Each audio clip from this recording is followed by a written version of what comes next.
El olor a café recién hecho aún flotaba en el aire de la cocina, un contraste absurdo con el documento que descansaba sobre la encimera de mármol blanco.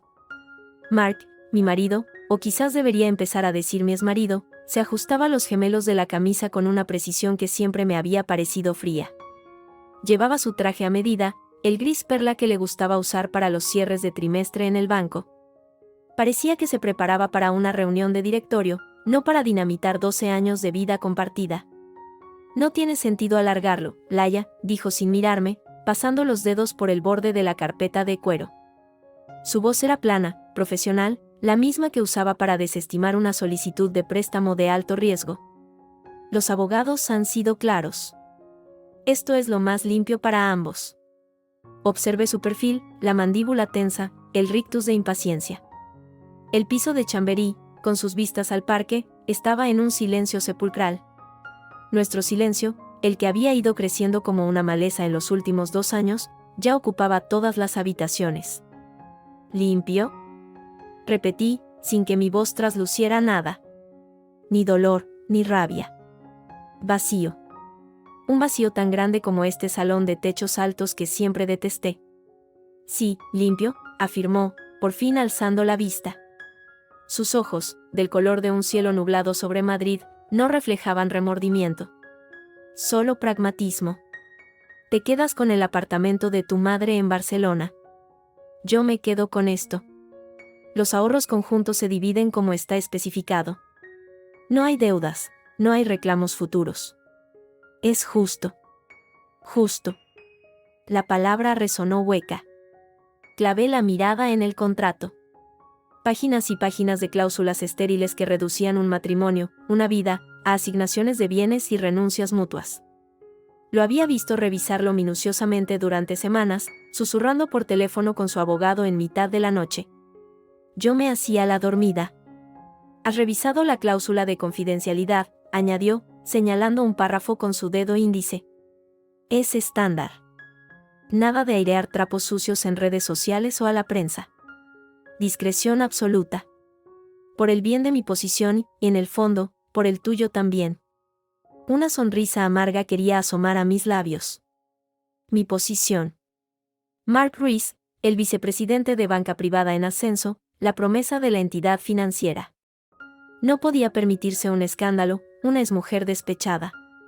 Yo era, simplemente, un activo que había dejado de ser rentable.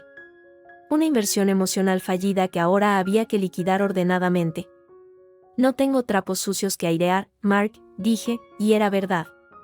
Nuestro naufragio había sido lento, gris, hecho de cenas en silencio, de fines de semana en los que él trabajaba y yo recorría museos vacíos, de la ausencia de un hijo que nunca llegó. Nada jugoso para la prensa del corazón. Me alegra oírlo, respondió, como si cerrara un punto del orden del día. Entonces, solo falta tu firma. Sacó su pluma estilográfica, la Montblanc que le regalé por su primer gran ascenso. Con un gesto casi ceremonial, la deslizó sobre el mármol hasta mis manos. La enfrié entre mis dedos. No hubo más palabras. No hubo recriminaciones de su parte, ningún ¿en qué fallamos? Tampoco las hubo de la mía. El duelo, si es que hubo alguno, yo lo había hecho a solas, meses atrás, llorando en la ducha para que no escuchara mis sollozos. Ahora, solo quedaba la inercia. Abrí la carpeta. La letra de los abogados era densa, incomprensible en su jerga. Busqué la línea punteada al final de la última página. Allí estaba su firma, enérgica, segura, dominando el espacio. Marcos Ruiz Valderrama. Respiré hondo, el aire olía a café y a desinfectante de lejía. Apoyé la punta de la pluma sobre el papel. Y firmé. Laia Soriano Díaz. Mi nombre, más pequeño, junto al suyo. La tinta azul oscuro parecía absorber la luz de la lámpara. Mark asintió, una mueca rápida que podía ser satisfacción o alivio. Recogió la carpeta con una mano. Los muebles, las cosas, toma lo que sea personal, obviamente. Tienes hasta el viernes. He hablado con la agencia, ya tienen un posible comprador interesado en el piso. Se valora mucho la zona. No dijo, tu casa hasta el viernes. Dijo, el piso. Ya no era mío. quizá nunca lo fue. No necesito nada de esto, musité, mirando a mi alrededor. El sofá de diseño italiano que a él le encantaba y a mí me destrozaba la espalda, la escultura abstracta que era más una inversión que un objeto de gusto. Solo eran accesorios de la vida que Mark había construido. Solo me llevaré mis libros, mi ropa y las cajas de mi madre. Como prefieras, dijo, ya guardando la carpeta en su maletín de ejecutivo. He dejado un cheque por la cantidad acordada en la mesa del vestíbulo. Es de un banco distinto, a tu nombre. Para que tengas independencia. Era la última puñalada, disfrazada de caballerosidad. Su manera de decir que no quería que una mujer, su exmujer, dependiera de él ni un día más. Tragué saliva. Gracias, fue lo único que se me ocurrió decir. Él dudó un instante, como si un rastro de humanidad quisiera abrirse paso entre la coraza de su traje. Pero solo fue un instante. Asintió de nuevo, de manera casi imperceptible, y se dirigió hacia la puerta. No hubo abrazo, ni beso en la mejilla, ni un último, cuídate. Solo el crujido de sus zapatos italianos sobre la tarima. La puerta de entrada se cerró con un clic suave, definitivo. No un portazo, sino el cierre de una caja fuerte. Me quedé allí, de pie en medio de la cocina demasiado brillante, escuchando el sonido del ascensor bajando. Luego, el silencio. Un silencio tan absoluto que me zumbaba en los oídos. Pasé las siguientes horas moviéndome como un autómata. Saqué las maletas viejas del trastero, las que usaba para ir a ver a mi madre a Barcelona. Las llené de ropa, de los pocos libros que eran míos y no decorativos, de las fotos viejas enmarcadas que él odiaba. Metí en una caja de cartón las pocas piezas de vajilla de mi abuela, y en otra, los papeles y recuerdos de mi madre que guardaba en el fondo de un armario. No lloré. Sentía las manos frías y la mente extrañamente clara, vacía, como una pantalla en blanco después de un largometraje especialmente aburrido. Al anochecer, el piso estaba listo. Mis pertenencias, unas 6 cajas y 2 maletas, amontonadas junto a la puerta. El resto, el decorado de nuestra vida juntos, permanecía intacto, esperando al nuevo actor que ocuparía mi lugar. Me serví un vaso de agua, me senté en el borde del sofá que detestaba, y miré mi teléfono. Una pantalla en negro. Ningún mensaje. Ni de él, ni de amigos. Claudia, mi mejor y casi única amiga, estaba de viaje de trabajo en Londres. Le había contado lo que se avecinaba, pero no quería hablar por teléfono. Luego nos vemos en Barcelona, cariño. Respira, me había escrito. Respiré.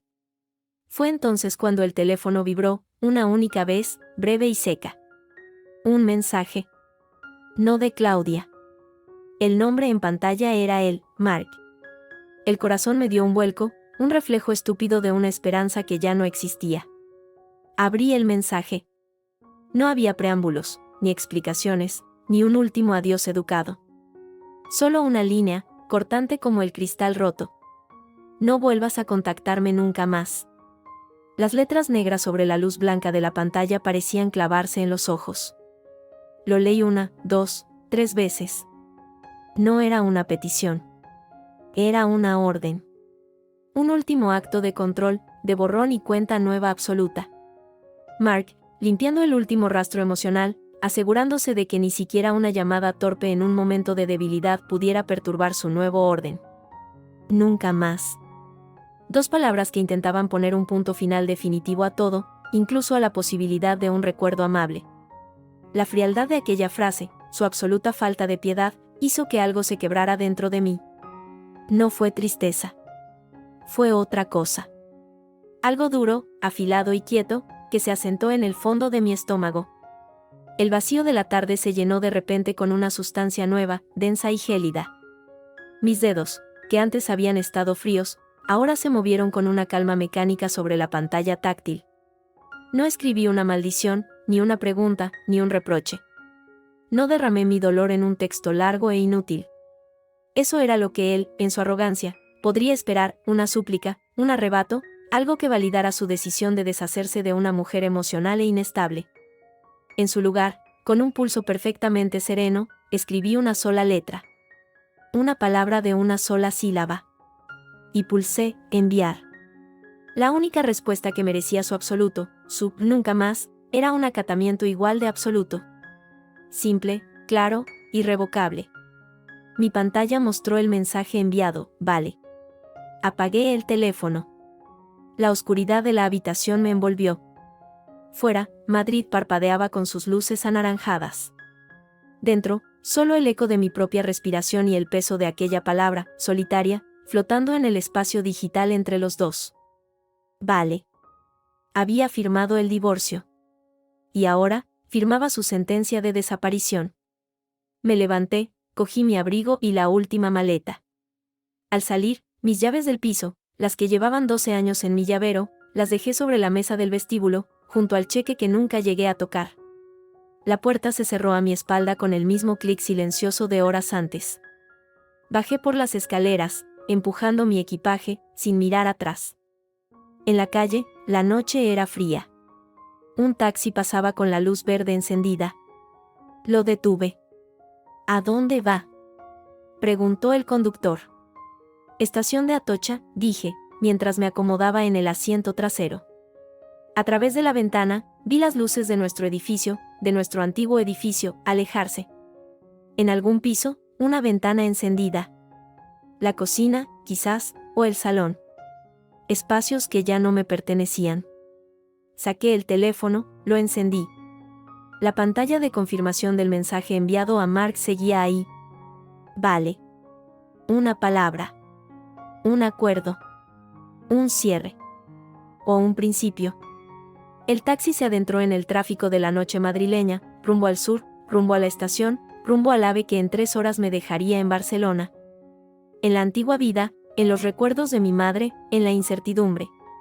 Dejaba atrás a Mark, su banco, sus trajes grises perla, su orden implacable.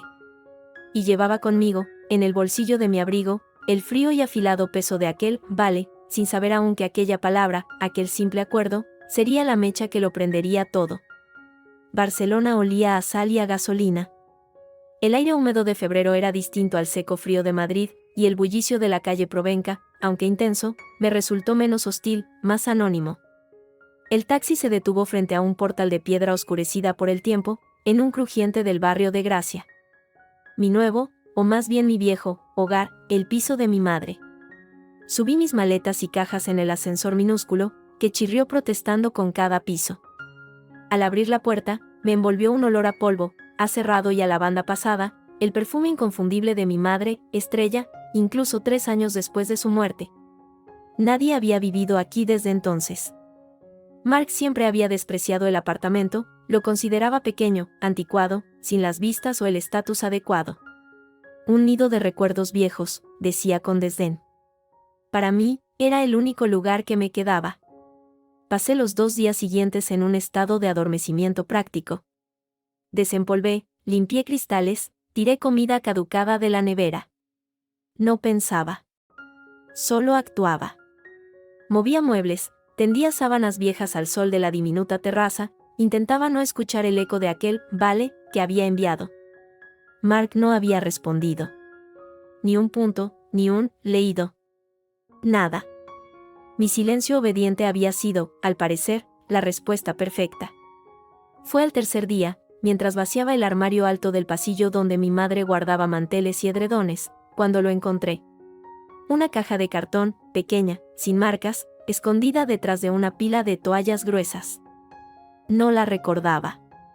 La bajé y la abrí sobre la mesa de la cocina, levantando una nube de polvo que me hizo estornudar. Dentro no había fotos ni joyas, sino papeles. Documentos de propiedad del piso, viejas pólizas de seguros, mi partida de bautismo, y un sobremanila más grueso, con mi nombre escrito en la letra temblorosa pero familiar de mi madre en sus últimos meses, para Laia. El corazón me dio un vuelco.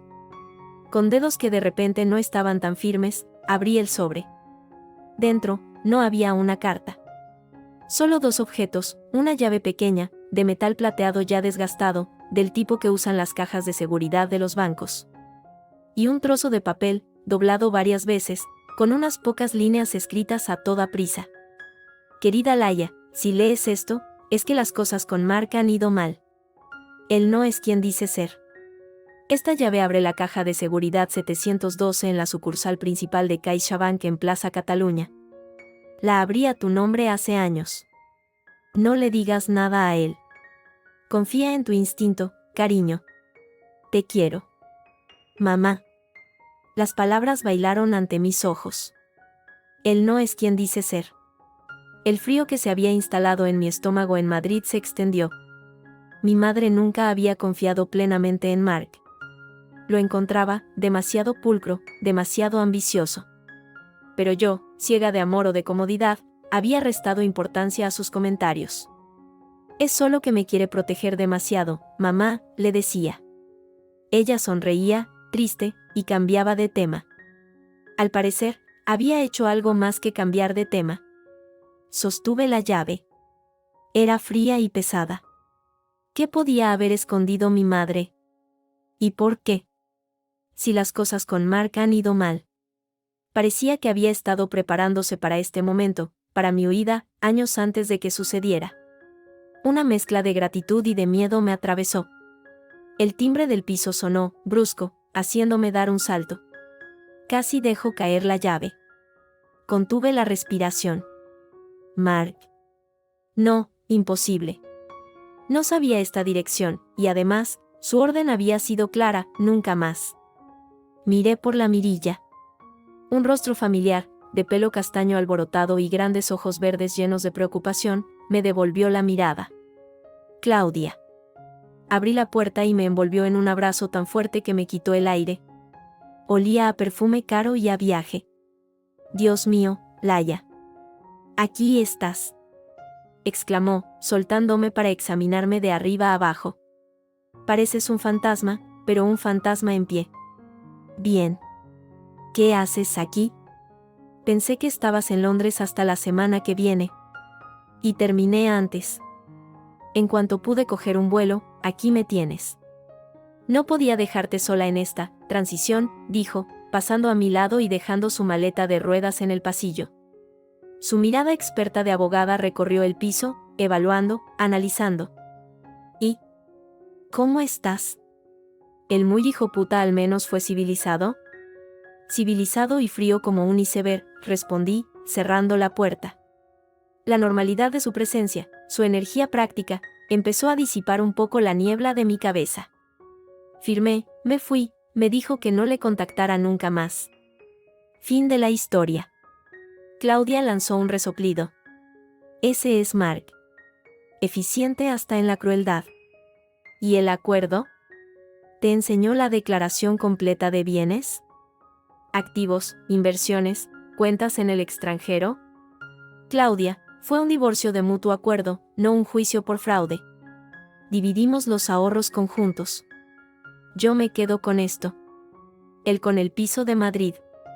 Punto. Nada, replicó ella, sacando de su bolso una tableta. Perdona que sea la abogada pesada, pero es mi trabajo y eres mi mejor amiga. Ese, puede esconder muchas comas. Mark es vicepresidente de banca privada, Laia. Gana una barbaridad. Los ahorros, conjuntos, que viste, seguro que eran todo. ¿No había cuentas de inversión, fondos, participaciones en sociedades? ¿Nada a nombre de un testaferro, o en algún paraíso fiscal de esos que les encantan a los de su gremio?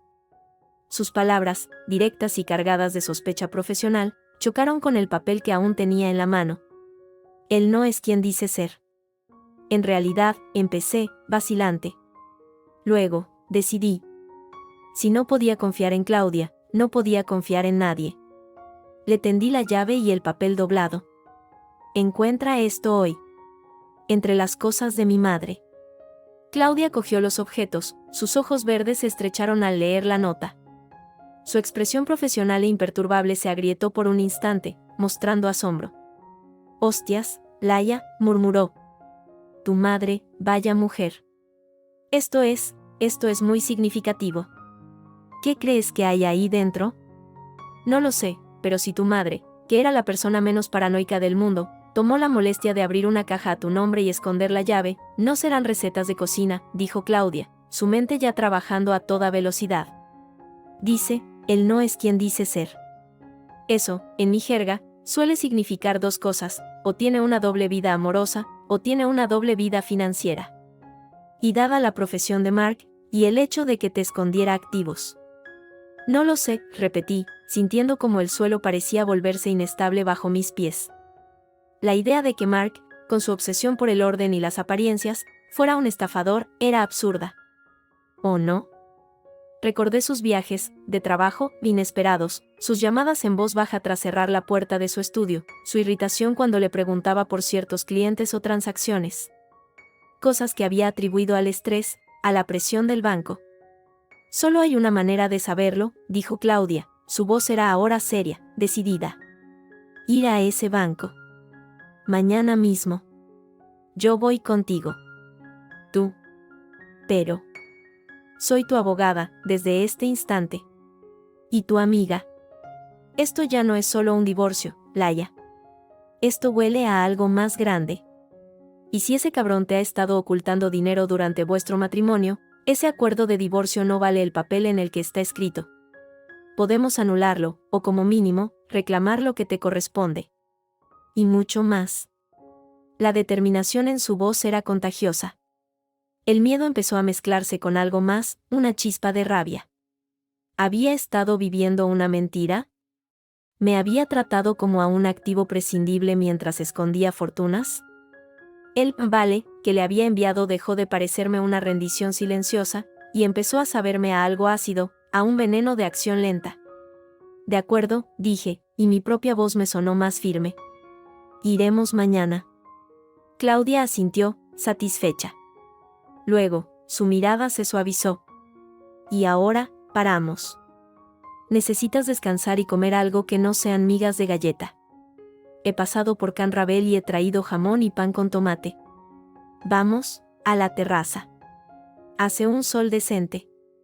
Mientras preparábamos una cena improvisada en la pequeña terraza, con el ruido de fondo del barrio, Claudia me habló de Londres, de sus líos amorosos, de todo menos de Mark. Era su manera de darme un respiro. Yo asentía, sonreía en los momentos adecuados, pero mi mente estaba en otra parte. En una caja de seguridad, número 712, en el corazón de Barcelona. Y en la cara de Mark sí descubría que no solo no había desaparecido de su vida, sino que estaba a punto de hurgar en sus rincones más oscuros. Al día siguiente, el sol bañaba la Plaza Cataluña con una luz brillante y fría. Claudia y yo entramos en el edificio histórico de CaixaBank. El mármol, la luz tenue y el silencio denso, solo roto por el tecleo de ordenadores y susurros discretos, me recordaron irónicamente al mundo del que acababa de huir. Presenté mi DNI y la llave a una empleada de gesto inexpresivo. Caja 712, a nombre de Laia Soriano Díaz, dije, intentando que mi voz no sonara temblorosa. La mujer tecleó, miró la pantalla, luego a mí, luego a la llave. Asintió. Sí, está registrada. Necesitará su DNI y la llave para acceder a la sala. ¿Me acompaña? Claudia me apretó el brazo en señal de apoyo. Seguimos a la empleada por un pasillo seguro, hasta una puerta de acero. Introdujo su clave y la llave giró en la cerradura. Dentro, una hilera de cajas metálicas empotradas en la pared. La 712 estaba a la altura de la vista. Tendrá privacidad aquí. Cuando termine, simplemente cierre la puerta. La llave saldrá en la cerradura exterior, indicó la empleada antes de retirarse, dejándonos solas en la pequeña y estéril sala. Claudia y yo intercambiamos una mirada. El aire acondicionado zumbaba suavemente. Mi mano sudaba alrededor de la llave plateada. La inserté en la cerradura de la caja 712. Giró con un clic suave, sólido. La puerta de metal se abrió hacia mí. Dentro, no había fajos de billetes, ni joyas. Solo un sobre de cartulina blanca, grueso. Nada más. Lo cogí. No pesaba casi nada, pero en mis manos parecía tener el peso del plomo. Salimos del banco en silencio, el sobre escondido en mi bolso, como si fuera un artefacto explosivo. Encontraron un café pequeño y poco concurrido en un callejón cerca de la plaza. Pedimos 2 cortados y nos sentamos en una mesa del fondo, lejos de la ventana. Con los dedos entumecidos, abrí el sobre. Dentro había un fino dossier de unas 10 páginas. La primera era un extracto bancario, pero no de ninguna cuenta que yo hubiera visto jamás. Era de un banco en las Islas Caimán. El titular era una sociedad, Valdemar Holdings Ltd. Pero lo que me dejó sin aliento fueron las transferencias. Una tras otra, fechadas a lo largo de los últimos 5 años, saliendo de una cuenta que reconocí como la principal conjunta que Mark y yo teníamos en Madrid. Cantidades grandes, discretas, 45.000 euros, 80.000, 120.000, sumando, en total, una cifra que me hizo ver manchas blancas, 150.000 euros. Más de 2 millones de euros. Desviados, mes a mes, a esa cuenta fantasma en el Caribe. Dios mío, murmuró Claudia, que leía por encima de mi hombro. Es un desvío de fondos conyugales. Sistemático. Esto es, colosal. Pero no era lo único. Adjunto al extracto, había otra hoja. Era una autorización de transferencia, una de las últimas, por 150.000 euros. Y en la parte inferior, junto a la firma falsificada de Mark, yo conocía bien su rúbrica, había otra firma, clara y distinta, como testigo o autorizante secundaria, Eva Torres. El nombre me resultó vagamente familiar. Eva. Eva. La secretaria de Mark. La que tuvo durante años, una mujer eficiente y discreta de unos 40 años, hasta que, según él, había decidido buscar nuevos retos profesionales, hacía unos 8 meses. Mark había parecido casi aliviado cuando se fue. La secretaria, susurré. Eva. Firmó esto. ¿Por qué? Puede que fuera cómplice. O que Mark la usara, la obligara a firmar, murmuró Claudia, sus ojos escudriñando el documento. Pero esto es una prueba. Es papel, Laia. Prueba tangible de que te ha robado, de que ha ocultado activos. Con esto, no solo anulamos el divorcio, lo arrastramos a los tribunales y le sacamos hasta el último céntimo. Y él lo sabe. Por eso te dijo que desaparecieras. La rabia que había empezado como una chispa se convirtió en una llamarada. Todo cobraba sentido. Su prisa por el divorcio, su frialdad, su orden de y nunca más. Quería que me esfumara antes de que descubriera esto. Antes de que alguien, como mi madre desde la tumba, me diera las herramientas para destrozarle. Claudia ya estaba en modo abogada, tomando fotos de los documentos con su teléfono. Necesito hacer copias de esto. Y tenemos que movernos rápido. Si él se entera de que tienes esto. En ese preciso instante, mi teléfono, que estaba sobre la mesa junto al dossier, vibró. No era un mensaje. Era una llamada. Un número desconocido de Madrid. El corazón se me detuvo. Claudia y yo nos miramos fijamente. ¿Era él? ¿Se había enterado ya? ¿Cómo? La llamada siguió vibrando, insistente, ominosa. Con una mano que apenas podía controlar, deslicé la pantalla para contestar. Me llevé el teléfono al oído, sin decir nada. Al otro lado de la línea, no había voz de hombre. Era una voz de mujer, baja, urgente, y cargada de un pánico apenas contenido. ¿Laia? ¿Laia Soriano? Sí, ¿quién es? Soy Eva. Eva Torres. La antigua secretaria de Mark, dijo la voz, apresurada, casi en un susurro.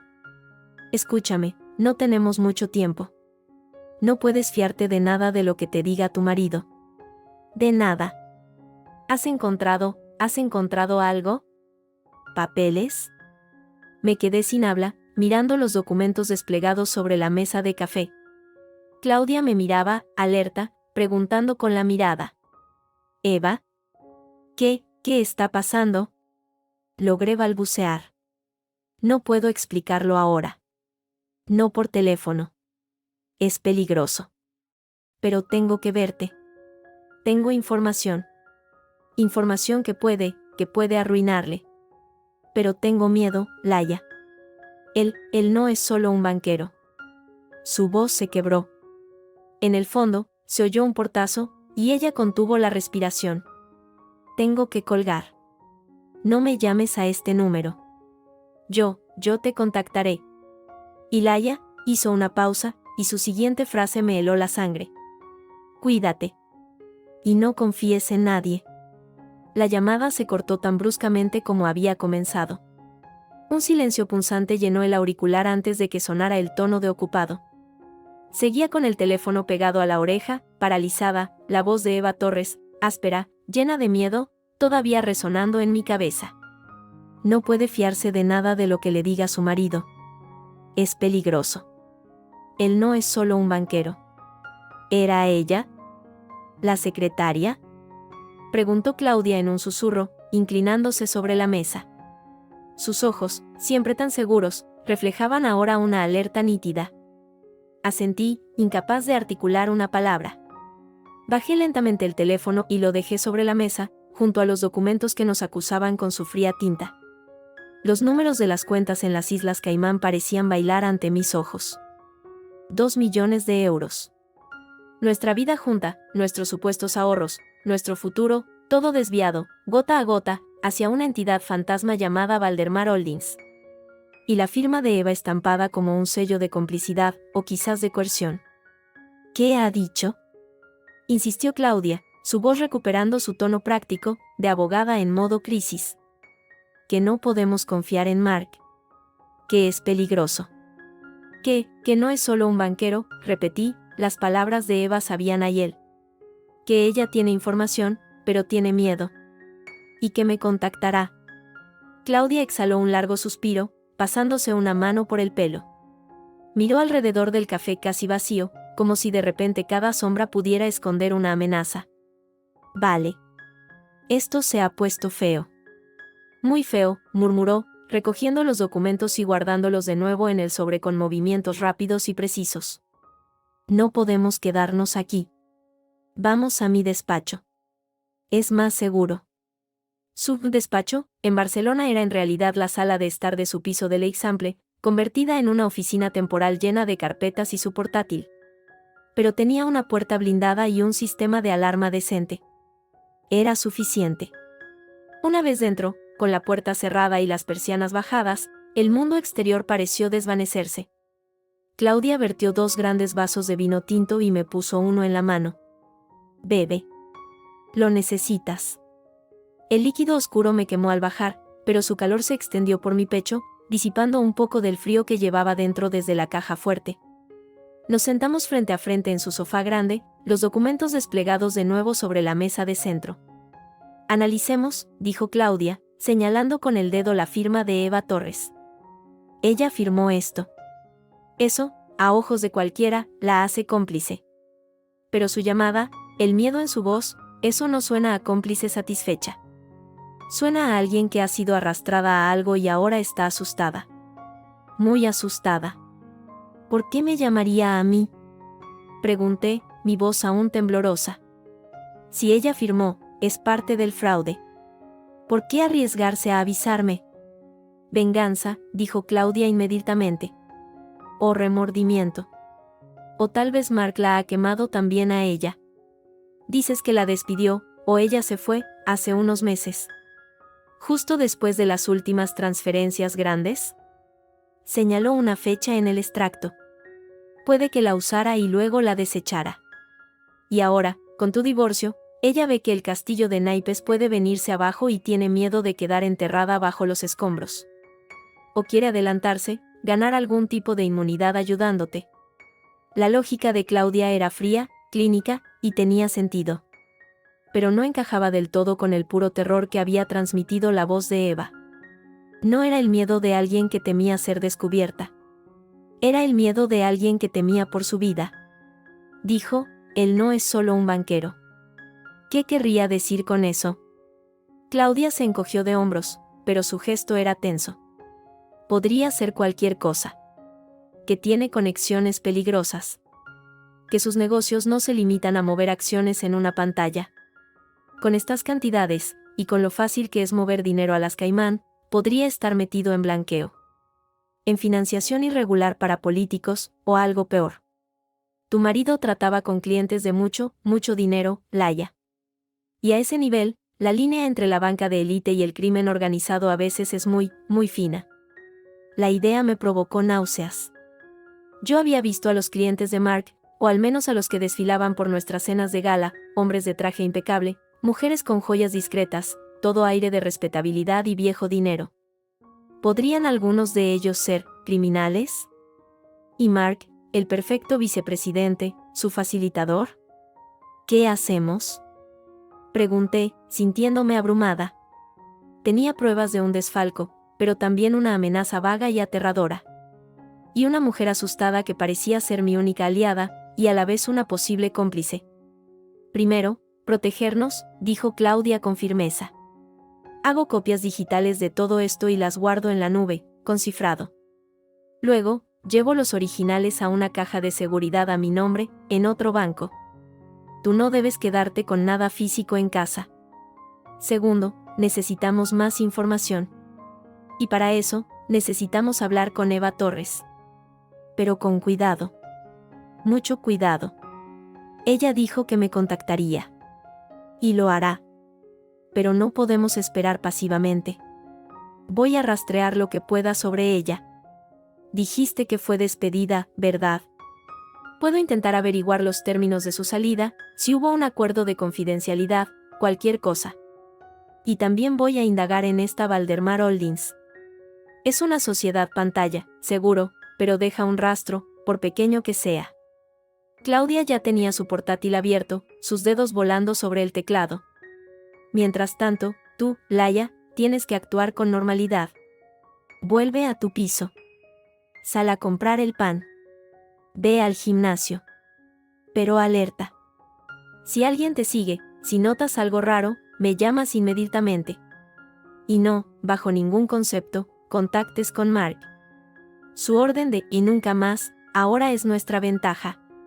Que piense que te has tragado el orgullo y te has esfumado. Asentí.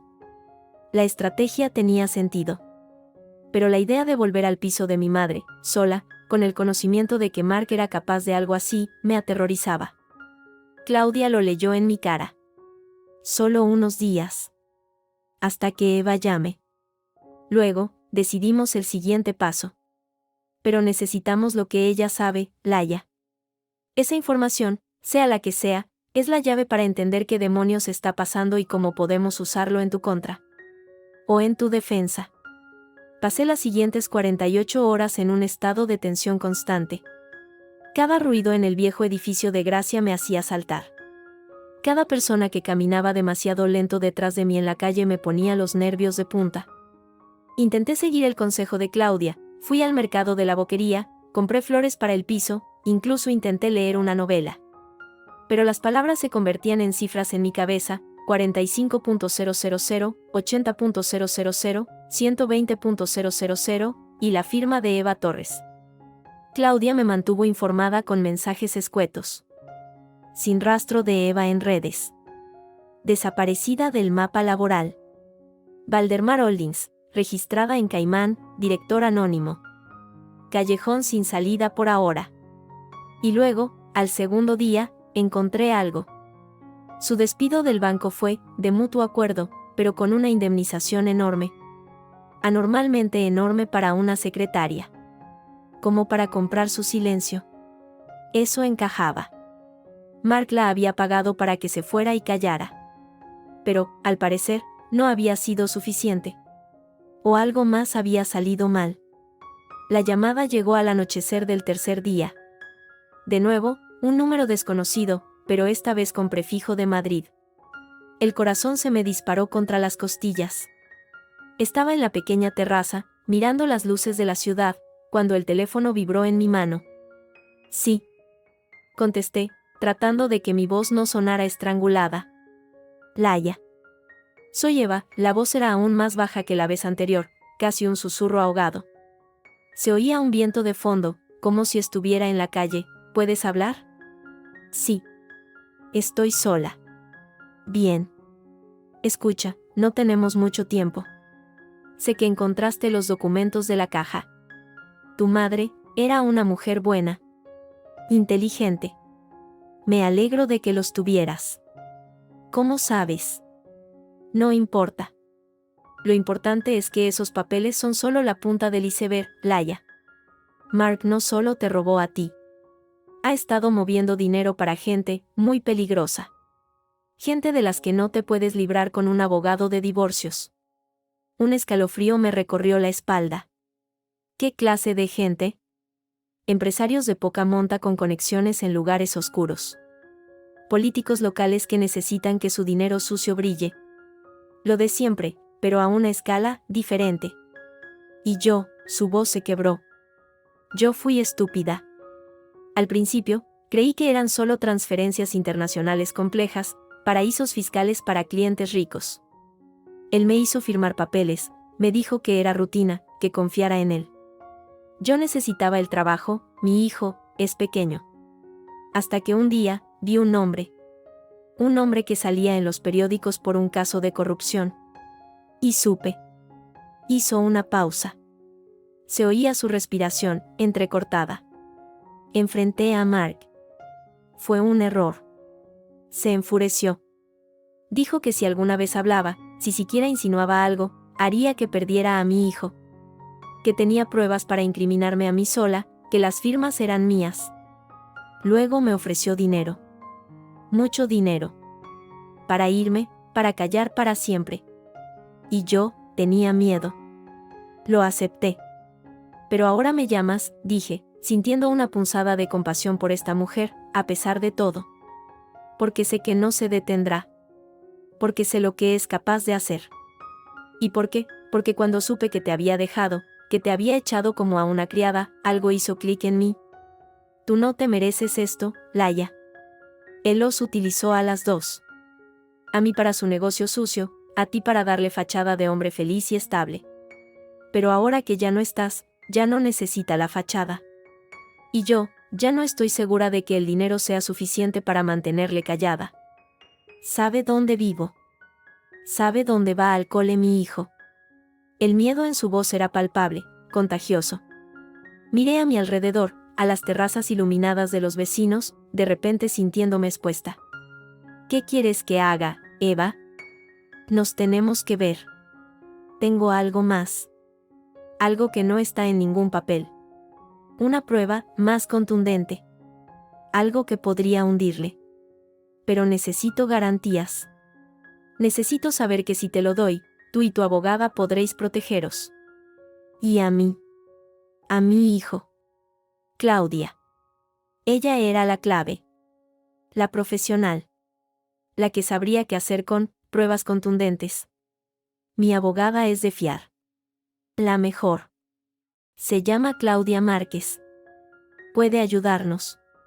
Hubo un silencio al otro lado. Luego, un suspiro resignado. De acuerdo. Pero solo nosotras tres. En un lugar público, pero discreto. Y rápido. Antes de que él se dé cuenta de que estamos en contacto. Acordamos un lugar, la cafetería del Museo de Arte Contemporáneo de Barcelona, el MACBA. Llena de turistas y estudiantes, siempre bulliciosa, fácil para perderse entre la gente. Mañana, a las 11 de la mañana. Eva vendría desde Madrid en el primer AVE. Ella te reconocerá. Yo iré con Claudia, dije. Vale. Y, Laia, dudó. Ven alerta. Y no le digas a nadie más. A nadie. La llamada se cortó. Me quedé temblando en la terraza, el teléfono apretado contra el pecho. Tenía una cita con el miedo. Y con la única persona que podía saber qué monstruo había estado compartiendo mi cama durante 12 años. Le mandé un mensaje rápido a Claudia, quedamos con Eva mañana a las 11 en el MACBA. Tiene algo más. Dice que puede hundirle. La respuesta de Claudia fue inmediata, allí estaré. No lleves los documentos. Y vigila tu espalda. Esto empieza a oler a chamusquina de verdad. La noche fue interminable. Cada sombra en el piso parecía moverse. Cada ruido de la cañería era un intruso. Me acosté vestida, con el teléfono en la mano, repasando mentalmente los documentos, la voz de Eva, la cara impasible de Mark al darme los papeles del divorcio. Nunca más. Ahora, esas palabras sonaban a una amenaza mucho más profunda. A la mañana siguiente, me encontré con Claudia frente al MACBA. Llevaba gafas de sol grandes y una chaqueta informal, pero su postura era tensa, alerta. ¿Todo bien?, preguntó, escudriñándome. Nerviosa. Pero bien. Yo he estado haciendo averiguaciones, dijo en voz baja mientras entrábamos en el amplio vestíbulo de cemento del museo. El acuerdo de confidencialidad de Eva con el banco es férreo. Y la indemnización fue depositada en una cuenta a nombre de un familiar. Muy limpio, muy profesional. Mark se cubrió las espaldas. Si ella habla, se arriesga a tener que devolver hasta el último céntimo, más daños. Y posiblemente a algo peor.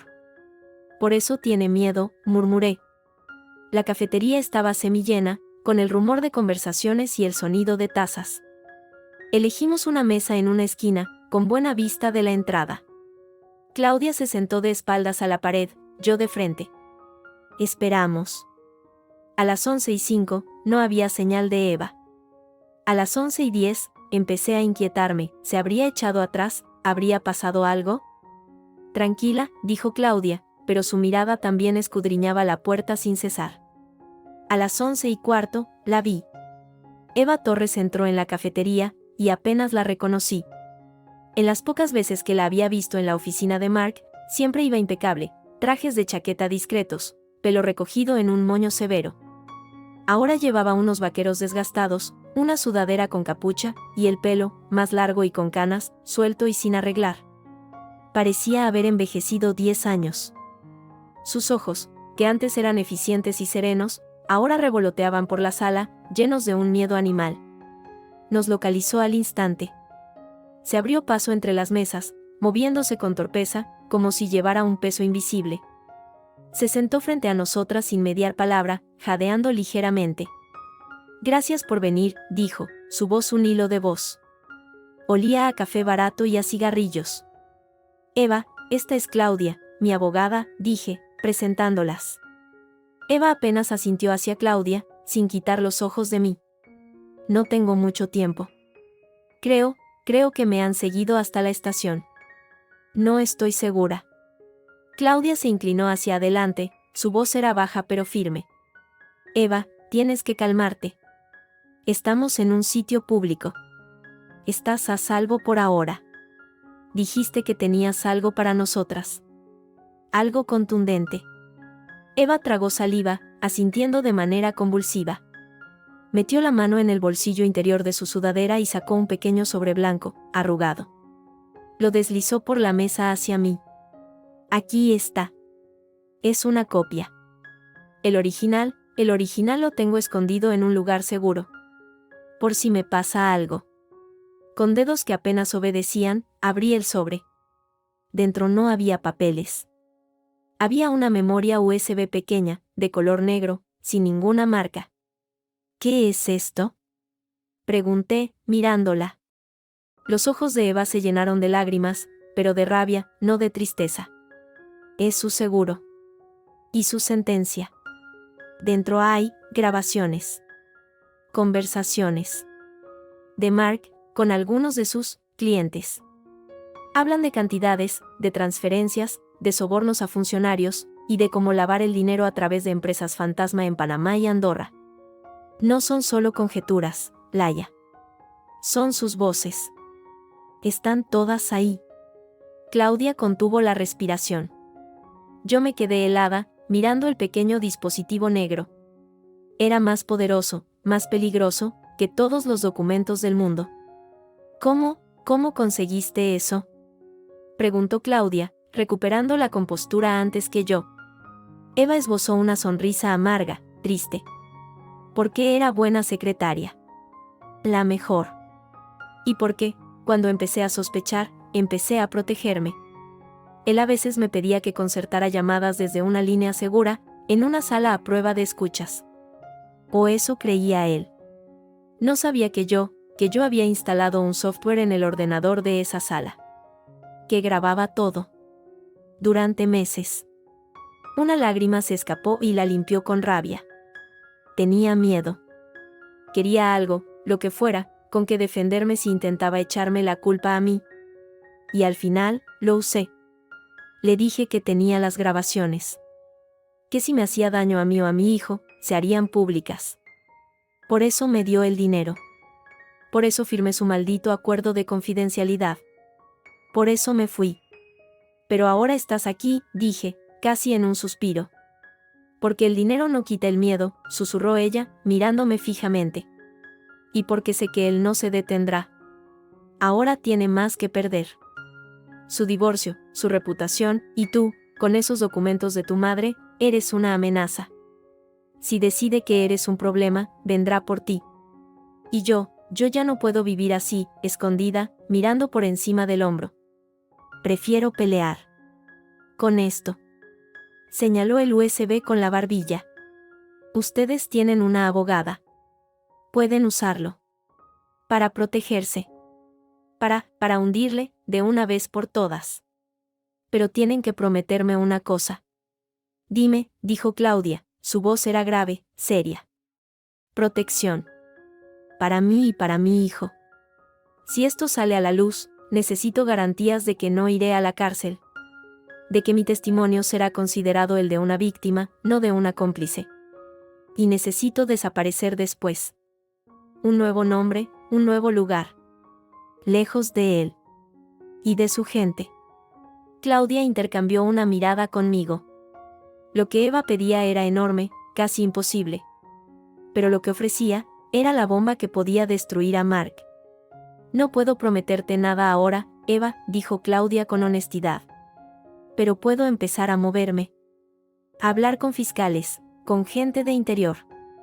Con esto, señaló el USB, tienes poder de negociación. Pero necesito escuchar lo que hay ahí dentro. Y necesitamos un plan. Eva asintió, aliviada y aterrorizada al mismo tiempo. Tómenlo. Escúchenlo. Luego hablamos. Pero tienen que ser rápidas. Él no es tonto. Si sospecha que estamos en contacto. De repente, se interrumpió. Su mirada, que había estado fija en nosotras, se desvió hacia la entrada de la cafetería. Su expresión se transformó en puro terror. Su rostro se descompuso, palideciendo hasta quedar serio. Dios mío, murmuró. ¿Qué pasa? Pregunté, girándome para seguir su mirada. En la entrada, de pie, escaneando la sala con calma, había 2 hombres. Iban de traje, pero no eran trajes de oficina. Eran oscuros, cortados de manera que no ocultaban la complexión ancha, atlética, de los hombres que los llevaban. No miraban el móvil, no hablaban entre sí. Sus ojos, ocultos tras gafas de sol, barrían metódicamente el espacio, como 2 escáneres. Son de él, jadeó Eva, empezando a temblar. Lo sabía. Me han seguido. Tranquila, ordenó Claudia en un susurro afilado, pero su propia postura se había tensado como un alambre. No mires hacia ellos. Baja la cabeza. Nosotras nos vamos. Tú espera un minuto y sal por la otra salida, la que da al patio. Pero Eva ya no escuchaba. El pánico la dominaba. De un movimiento brusco, se levantó, derramando su vaso de agua.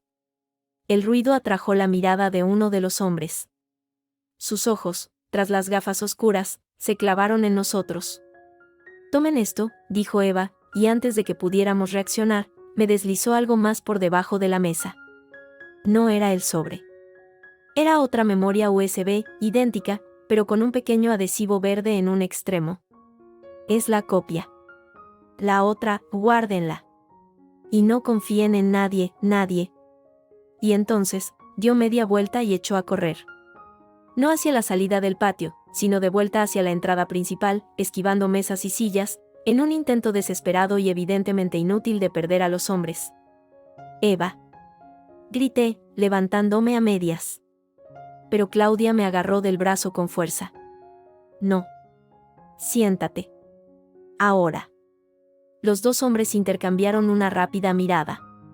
Uno de ellos, el más alto, salió tras Eva a un paso rápido y decidido, no corriendo, pero con una eficiencia aterradora. El otro se quedó plantado en la entrada, sus ojos ocultos tras las gafas fijos directamente en nosotras. Era una vigilancia. Una advertencia. Las vemos. Mi corazón latía con tanta fuerza que me dolía el pecho. Claudia, pálida pero serena, dio un sorbo a su café como si nada. Con la mano que tenía debajo de la mesa, recogió el USB con el adhesivo verde y lo deslizó a su bolso. No mires hacia allá, murmuró, con una sonrisa forzada en los labios. Bebe tu café. Ahora mismo somos dos amigas tomando un descanso. Nada más.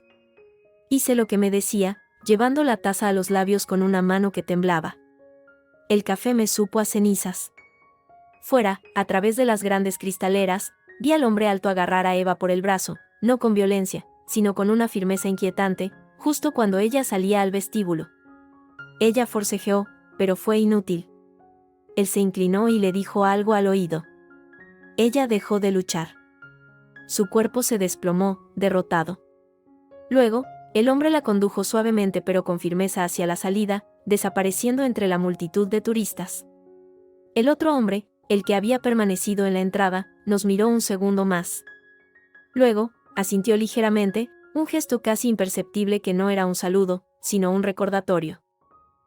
Las estamos vigilando. Y se dio la vuelta, siguiendo a su compañero.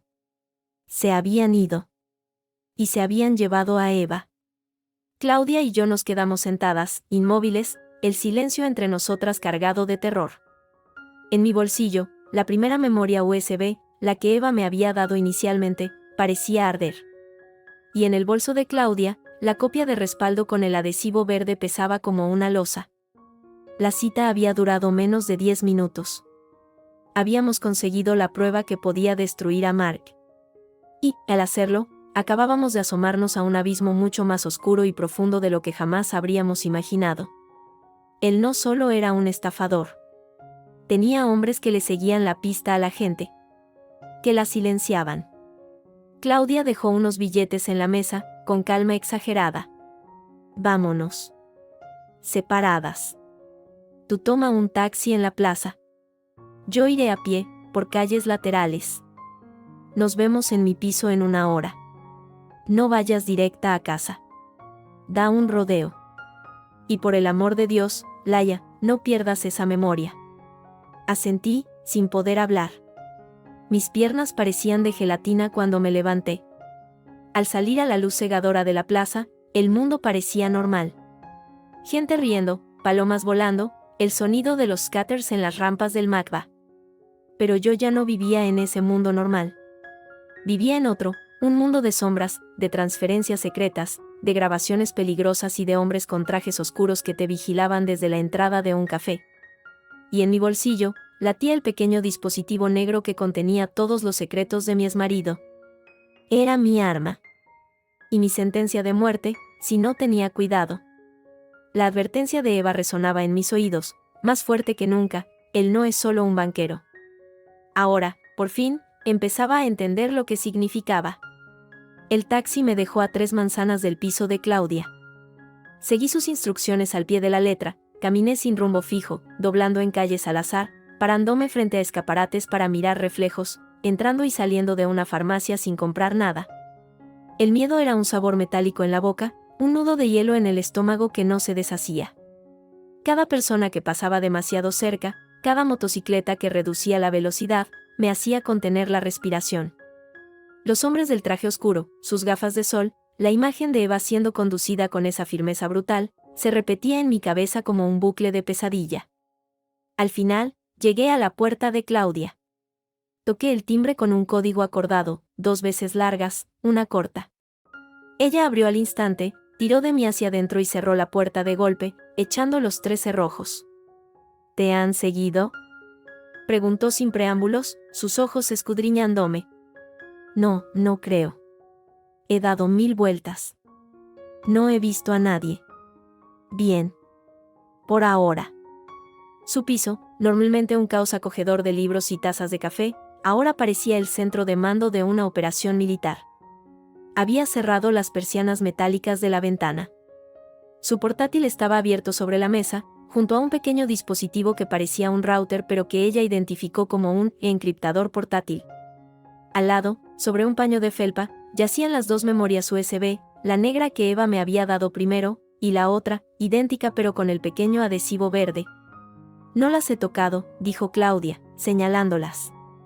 Podrían tener rastreador, o incluso algún tipo de malware. Tenemos que ser cautas. ¿Crees que Eva nos habría tendido una trampa? Pregunté, incapaz de creerlo. El terror en sus ojos había sido demasiado real. No lo creo. Pero el miedo hace que la gente haga cosas estúpidas. O que otros la obliguen a hacerlas. Se pasó una mano por el pelo, su expresión era de una concentración feroz. Esos hombres no eran seguridad privada normal. Demasiado profesionales, demasiado silenciosos. Mark tiene recursos, pero esto huele a algo más. A protección de alto nivel, o a matones a sueldo de otra liga. La idea hizo que se me encogiera el estómago aún más. No es solo un banquero. ¿Y Eva, qué le habrán hecho? Claudia se encogió de hombros, pero su gesto era tenso. No lo sé. Por ahora, probablemente solo la asusten. La amordacen. Si querían hacerle daño, no la habrían sacado del museo a plena luz del día. Pero el hecho de que vinieran por ella tan rápido, significa que o bien la tenían bajo vigilancia constante, o bien tienen acceso a sus comunicaciones. O a las nuestras. Me miró fijamente. ¿Has usado tu teléfono personal para hablar de esto con alguien más? ¿Algún mensaje? ¿Alguna llamada? No. Solo contigo. Y tú fuiste quien averiguó lo de su indemnización. Yo usé bases de datos profesionales, con cortafuegos. Pero no es imposible rastrear consultas si se tiene el acceso adecuado. Suspiró. Da igual. El daño está hecho. Ahora sabemos que Mark juega sucio, y que no se anda con contemplaciones. Y ellos saben que nos hemos visto con Eva. Somos un objetivo, Laia. Los dos. El peso de sus palabras se asentó en la habitación. No era solo una batalla legal por un divorcio. Era algo más oscuro, más peligroso. Entonces, ¿qué hacemos? Llamamos a la policía. ¿Y les decimos qué? Preguntó Claudia, con un deje de amargura. Que la secretaria de tu exmarido, que firmó documentos posiblemente falsos, nos dio un pendrive con supuestas grabaciones y luego se fue con 2 hombres de aspecto siniestro, todo en medio de un museo lleno de gente que no vio nada raro? Sin Eva para declarar, somos 2 mujeres paranoicas con un USB lleno de archivos de audio de origen desconocido. Mark tiene abogados carísimos y, probablemente, amigos en sitios altos. Nos desacreditarían en 5 minutos. Tenía razón. Sin Eva, sin su testimonio, éramos 12 mujeres despechadas con una teoría conspiranoica. Pero tenemos las grabaciones, dije, señalando los dispositivos. Si son lo que ella dice. Primero, tenemos que saber qué son exactamente. Y para eso, necesitamos escucharlas en un entorno seguro. Muy seguro. Pasó la siguiente hora preparando lo que ella llamó un entorno estéril. Desconectó el router de internet, usó un ordenador viejo que tenía sin conexión y sin datos personales, y conectó el encriptador. Con pinzas, cogió la memoria USB negra, sin el adhesivo verde. Por si acaso, murmuró, y la conectó al puerto. El ordenador la reconoció. No hubo explosión, ni autoejecución de virus. Solo una carpeta abierta, con una lista de archivos de audio. Muchos. Numerados por fechas. Los nombres eran crípticos: reunión 12-01-25, llamada C03-03-25, cena con JM 15-11-24. Claudia hizo clic en el primero. Se abrió un reproductor. Un silencio con un poco de ruido de fondo, y luego, una voz que me atravesó como un cuchillo, la de Mark. Clara, fría, profesional, como la había escuchado 1000 veces en casa hablando por teléfono. La transferencia a la cuenta de Luxemburgo debe hacerse antes del viernes. Usa el canal de las Islas Vírgenes como intermediario. El porcentaje de intermediación ya está acordado con el señor Kova. Una voz masculina, desconocida, áspera y con un ligero acento eslavo, respondió: Kova quiere garantías. Lo de la obra pública de Málaga se retrasa. Los permisos. Los permisos se solucionan, cortó Mark, con impaciencia. Para eso paga. Dígale que su dinero estará a salvo. Y que la siguiente fase, la de la concesión portuaria en Valencia, requiere otra inversión. La misma estructura. Lo de siempre. Lo de siempre, repitió la otra voz, con un tono que podía ser de aprobación o de desdén. Bien. Te contacto la semana que viene. Se oyó un clic, como de un teléfono colgando. La grabación terminó. Claudia y yo nos miramos. No habíamos necesitado más. En menos de un minuto, había quedado claro. No eran solo transferencias a paraísos fiscales. Era soborno. Corrupción a nivel de obras públicas. El señor Cova. Un nombre. Un hilo del que tirar. Dios mío, susurró Claudia, su rostro pálido. Hizo clic en otro archivo. Esta vez era una conversación a 3 bandas. La voz de Mark, otra voz que reconocí con horror, era Alberto Ruiz, el alcalde de una importante ciudad del sur, un hombre que había cenado en nuestra casa varias veces, siempre sonriente, contando chistes. Y una tercera voz, femenina y dura, que Mark presentaba como mi asociada, la señora Valente. Hablaban de librar obstáculos medioambientales, a cambio de un aporte a la campaña. Cifras. Números de cuenta en Andorra. Un pago, en servicios, a través de una empresa fantasma. Archivo tras archivo. Cada uno era una puerta a un pozo más profundo de suciedad. Blanqueo de capitales de dudosa procedencia a través de fondos de inversión del banco. Presión a periodistas a través de sobornos encubiertos. Conversaciones con un tal comisario Rojas acerca de archivar ciertas pesquisas a cambio de información privilegiada sobre operaciones policiales. El alcance era asombroso. Mark no era solo un banquero avaricioso. Era el centro de una red, el lubricante que permitía que dinero sucio se convirtiera en respetabilidad, que sobornos parecieran donaciones de campaña, que criminales parecieran respetables empresarios. Yo me senté, las piernas sin fuerzas, escuchando la voz del hombre con el que había compartido mi vida destrozar metódicamente cualquier resto de decencia. No era solo un estafador. Era un corruptor. Un cáncer. Es suficiente, dijo Claudia al cabo de una hora, deteniendo la reproducción. Su rostro estaba grave, pero en sus ojos brillaba una luz feroz. Esto es enorme, Laia. Esto no es solo tu divorcio. Esto es una bomba de relojería que puede reventar media vida política y empresarial de este país. ¿Qué hacemos con esto?, pregunté, mi voz apenas un hilo. El miedo inicial había dado paso a un asco profundo, a una rabia helada. Nosotras solas, nada. Esto hay que llevarlo a un fiscal anticorrupción. A un juez. Pero tenemos que hacerlo con cuidado. Si soltamos esto así como así, nos aplastarán antes de que llegue a un tribunal.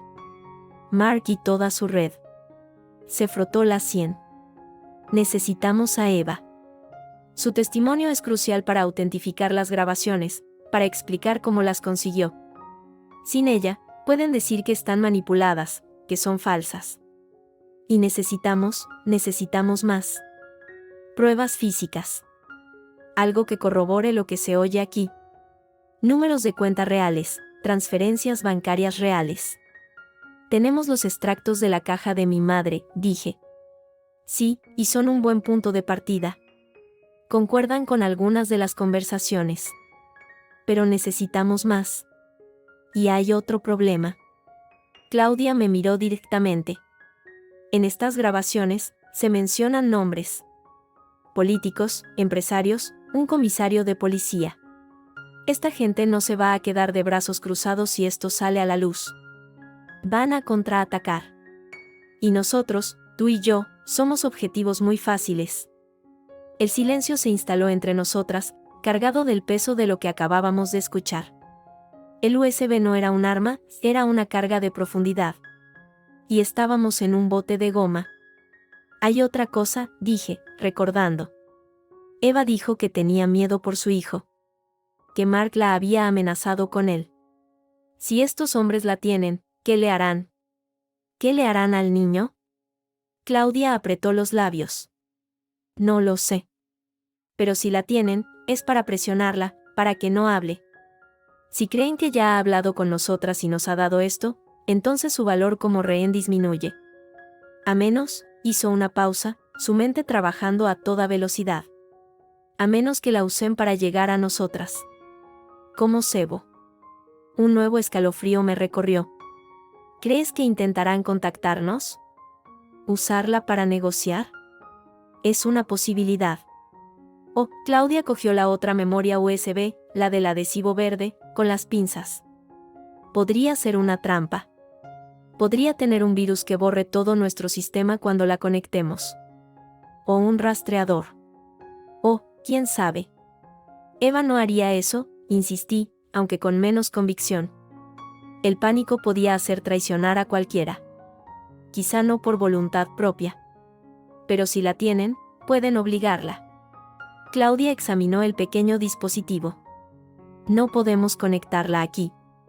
Necesito un ordenador aislado, en un sitio seguro. Y necesito ayuda. ¿Ayuda? ¿De quién? No podemos confiar en nadie, eso dijo Eva. Eva no conocía a Antonio, dijo Claudia, y por primera vez desde que empezó esta pesadilla, una sombra de una sonrisa asomó a sus labios. ¿Antonio? Antonio Gálvez. Un viejo amigo. Periodista de investigación. De los de verdad, de los que hunden gobiernos. Trabajó para El Mundo, ahora es freelance. Es un tipo peculiar. Pero es bueno. Muy bueno. Y tiene pocos amigos en los pasillos del poder. Si alguien puede ayudarnos a navegar esto, a verificar los nombres de estas grabaciones y a encontrar un camino seguro para hacerlo público, es él. Un periodista. Era un riesgo enorme. Pero también era una salida. No podíamos guardarnos esto. Y no podíamos ir a la policía solas. ¿Podemos confiar en él? Con mi vida, dijo Claudia sin dudar. Y con la tuya. Él y yo, bueno, es una larga historia. Pero sí. Podemos confiar en él. Además, odia a los como Mark. Los depredadores de traje y corbata. Es su especialidad. Miré el ordenador, donde las ondas de sonido de las grabaciones malignas seguían en la pantalla. Miré las memorias USB, pequeños trozos de plástico que contenían dinamita. No teníamos muchas opciones. De acuerdo, dije, la decisión asentándose como una piedra en mi interior. Llámalo. Claudia asintió. Usó un teléfono móvil desechable, de esos que se compran con saldo. Lo tenía guardado en un cajón, todavía en su envoltorio. ¿Prepagado? Pregunté. Siempre hay que tener uno a mano para emergencias, dijo, mientras lo encendía y marcaba un número de memoria. La conversación fue breve y críptica. Antonio, soy Claudia. Necesito verte. Es urgente. El tema es gordo, de los que te gustan. Sí, el de siempre, pero más grande. Mañana, el lugar de siempre, mediodía. Vendré con una amiga. Trae tu kit de juguetes. Gracias. Colgó y extrajo la tarjeta SIM, partiéndola por la mitad. Quedamos mañana. En un sitio seguro. Mientras tanto, nosotras nos quedamos aquí. Tú no vuelvas a tu piso. Es lo primero que vigilarán. Yo tengo un sofá-cama. Y mañana empezamos a pelear de verdad. La noche en casa de Claudia fue larga e inquieta. Cada ruido de la calle me hacía saltar.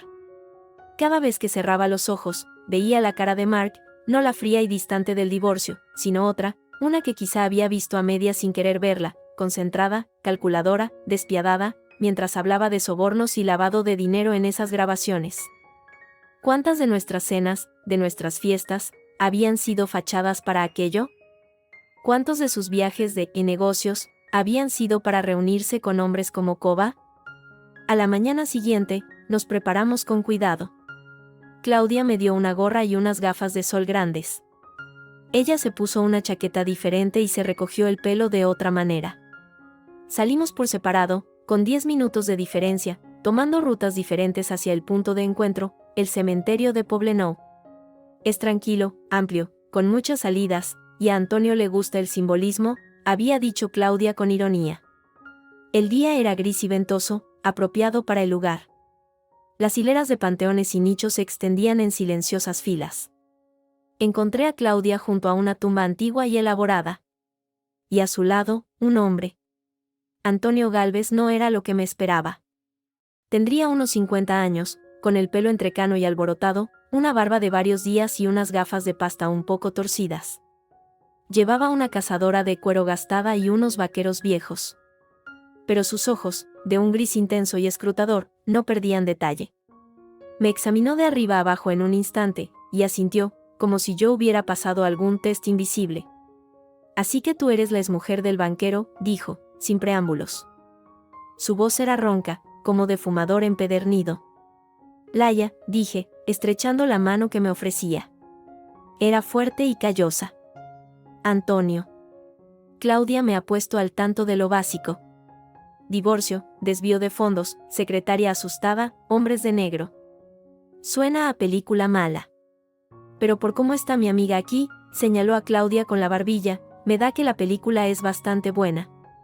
¿Trajisteis el metraje? Claudia sacó la memoria USB negra, envuelta en un pañuelo de papel. Aquí. Grabaciones. Conversaciones de Mark Ruiz con varios sujetos, incluyendo, creemos, a un tal Cova, posiblemente balcánico, y al alcalde de Málaga, entre otros. Temas: sobornos, blanqueo, tráfico de influencias. Los ojos de Antonio brillaron con un interés profesional y casi voraz. Interesante. ¿Y la fuente? La secretaria, Eva Torres. Ella grabó todo. Nos dio esto ayer, y unos hombres se la llevaron. No sabemos dónde está. ¿Se la llevaron? ¿A plena luz? Antonio silbó suavemente. Tu ex tiene tentáculos largos. Bueno, déjame ver de qué se trata. Sacó de su mochila gastada una tableta pequeña, un modelo resistente y anticuado, y un dispositivo externo que parecía un disco duro. Conectó la memoria USB a través de un cable que no iba directamente a la tableta. Aislamiento físico, murmuró. Escuchó durante 15 minutos, saltando de archivo en archivo, sus cejas subiendo cada vez más. Al final, apagó la tableta y se quedó mirando al espacio, pensativo. Esto es una bomba de racimo, dijo al fin. Nombres, cifras, métodos. Es de primera. La calidad del audio es buena, las voces son claras. Con un buen análisis, se puede verificar. Pero, hizo una pausa y nos miró a las dos. Es una sentencia de muerte. Para vosotras, quiero decir. Si esto sale a la luz sin una estrategia, sin protección, os van a pisotear. Y no me refiero solo a tu ex, preciosa. Me refiero a toda la red que se ve aquí. Gente con mucho que perder y con recursos para hacer que los problemas desaparezcan. Lo sabemos, dijo Claudia, su voz firme. Por eso te llamamos. Necesitamos un plan. Necesitamos verificar, y necesitamos una salida segura. Y necesitamos encontrar a Eva. Es nuestra testigo clave. Antonio asintió, rascándose la barba. Vale. 3 frentes. Primero, Eva. Voy a mover algunos hilos, ver si alguien ha visto algo. Es difícil hacer desaparecer a una persona en una ciudad así sin dejar rastro. Segundo, las grabaciones. Verificaré los nombres, las referencias a obras públicas, a cuentas bancarias. Necesito acceso a esas otras pruebas que mencionas, los extractos bancarios. Tercero, y más importante, necesitamos un canal seguro. Un fiscal, un juez, alguien limpio y a prueba de balas, al que llevar todo esto. Eso llevará tiempo. Mientras tanto, vosotras dos tenéis que haceros humo. Nada de contactos, nada de rutinas. Cambiad de móvil, de hábitos. Claudia, tú tienes recursos, ¿sabes cómo? ¿Crees que estamos en peligro real? Pregunté, todavía intentando asimilarlo. Antonio me miró, y por primera vez su expresión se suavizó un poco, no con piedad, sino con un realismo lúgubre.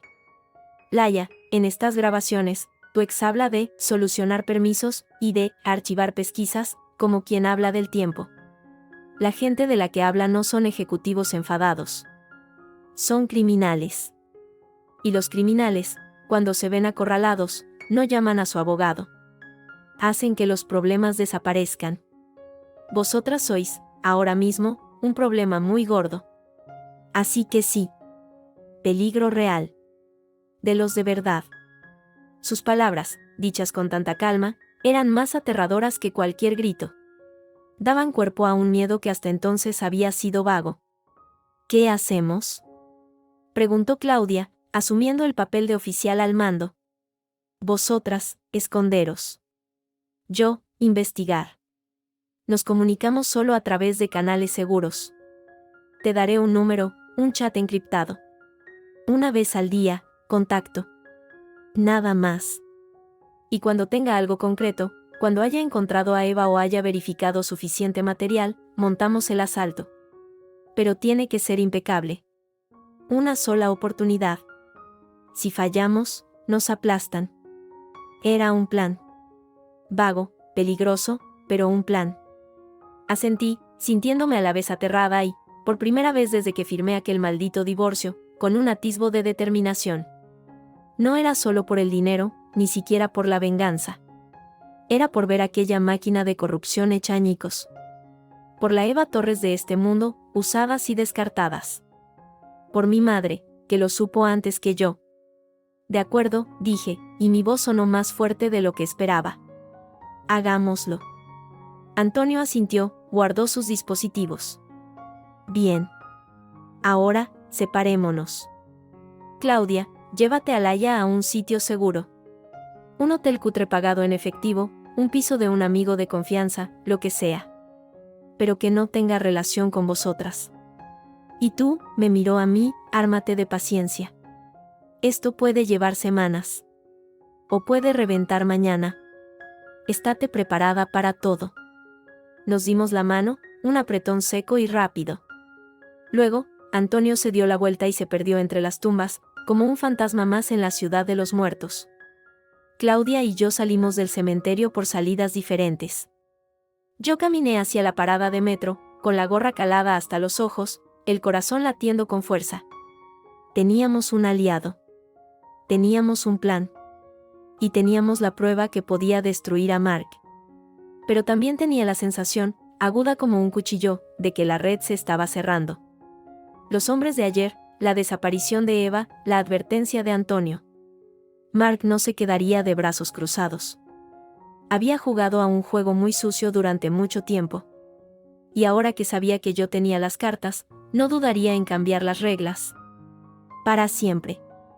El vale que le envié ya no era una rendición. Era una declaración de guerra. Y la guerra acababa de empezar. El sitio seguro resultó ser un piso franco en el barrio de Sands que Antonio usaba para sus investigaciones más delicadas. Era un apartamento diminuto y anónimo en un cuarto piso sin ascensor, con muebles de los años 70 y un olor a tabaco rancio y café quemado. Pero tenía conexión a internet encriptada, cortinas opacas y, según Antonio, ningún nombre asociado en ningún sitio. Era nuestra madriguera. Pasé las siguientes 48 horas allí, encerrada como una rata asustada. Claudia iba y venía, trayendo comida, noticias y, sobre todo, ansiedad. Antonio se había esfumado en la red, rastreando los nombres de las grabaciones, siguiendo el rastro del dinero, tratando de localizar a Eva. Yo, impotente, solo podía esperar, escuchando una y otra vez los archivos de audio en los auriculares, hasta que la voz de Mark me resultaba tan familiar y repulsiva como el zumbido de una mosca. Fue al tercer día, mientras Claudia revisaba por centésima vez los documentos del divorcio con una lupa profesional, cuando soltó un juramento tan fuerte que me hizo saltar del sillón donde intentaba, sin éxito, dormir. «La muy astuta», exclamó, clavando el dedo en una cláusula del contrato que yo había firmado sin leer, en aquella cocina de mármol blanco en Madrid. «¿Qué pasa?» «El acuerdo. Tiene una laguna». «Una laguna del tamaño de la puerta de Alcalá», dijo, sus ojos brillando con una mezcla de furia y triunfo. «Mira aquí, cláusula 4.7, sobre la división de activos identificados y declarados. Dice, textualmente, ambas partes acuerdan la distribución de los bienes y activos detallados en el inventario anexo A, considerándolo completo y vinculante». «Sí, eso firmé», dije, sin entender su emoción. «Pero es que el anexo A solo incluye los bienes que Mark declaró. El piso, los coches, las cuentas bancarias conjuntas conocidas». Claudia estaba casi saltando de la silla. No incluye, porque no los declaró, los activos que desvió a las Islas Caimán, a Panamá o a cualquier otro agujero negro. Y según la ley, Laia, al estar casados en régimen de gananciales, tienes derecho a la mitad de todos los bienes adquiridos durante el matrimonio, los declarados y los no declarados. Este acuerdo, al referirse solo al anexo A, no extingue tu derecho a reclamar sobre lo no declarado. Es una puerta abierta. Podemos demandarle por ocultación de bienes gananciales. Podemos invalidar este divorcio y reclamar la mitad de esos 2 millones, y de todo lo que haya escondido. La noticia me dejó aturdida. No era solo una cuestión de venganza o de exponer su corrupción. Era algo tangible, legal, mío. Era justicia, o al menos, su sombra financiera. Pero, con lo que sabemos, con las grabaciones, ¿no es suficiente con enviarle a la cárcel? ¿Para qué necesitamos el dinero?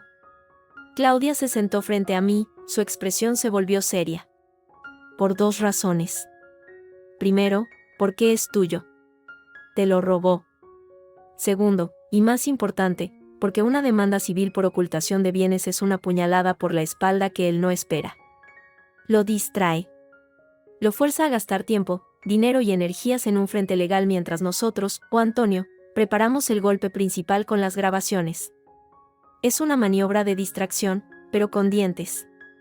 Y duele donde más le duele, en el bolsillo y en el ego. Sonó el teléfono encriptado que Antonio nos había dejado. Era un mensaje de texto, corto y críptico: tengo algo. Vuelvo en 1 hora. Ah. La hora de espera se hizo eterna.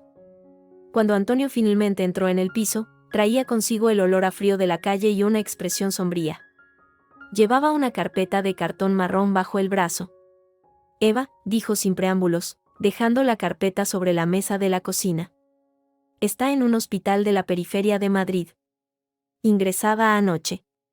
Caída accidental, según el parte. Costillas rotas, conmoción cerebral. El aire se me cortó. Claudia soltó un «Dios mío», ahogado. La han. No lo sé con certeza, dijo Antonio, sacando una fotografía impresa de la carpeta. Era una imagen granosa de la entrada de urgencias de un hospital. Se veía una camilla, y en ella, una figura con el rostro vendado que podía ser Eva. Mis contactos en sanidad me pasaron esto. Ingresó inconsciente. No ha denunciado nada. Pero la policía ha pasado por allí. Registro rutinario, dicen. ¿Registro rutinario por una caída?, preguntó Claudia, escéptica. Exacto, asintió Antonio. Creo que fue una advertencia. Esto te pasa por hablar. Pero la dejaron con vida. Probablemente porque aún la consideran útil, o porque su muerte atraería más atención. El niño está bien, por cierto. Con sus abuelos en Toledo. Parece que no lo han tocado. Un alivio agridulce me recorrió. Estaba viva. Pero destrozada. Y silenciada. Nuestra testigo clave estaba fuera de combate, probablemente demasiado aterrorizada para hablar aunque pudiera. ¿Y lo otro?, preguntó Claudia, refiriéndose a las grabaciones. Antonio esbozó una sonrisa fría, sin humor. Ah, eso. Eso es la bomba. He estado verificando. El tal Kova es Dragan Kova, un empresario de la construcción serbio con vínculos muy oscuros con mafias de los Balcanes. Está bajo investigación en 3 países por lavado de dinero. El alcalde de Málaga, Alberto Ruiz, ya lo sabíais.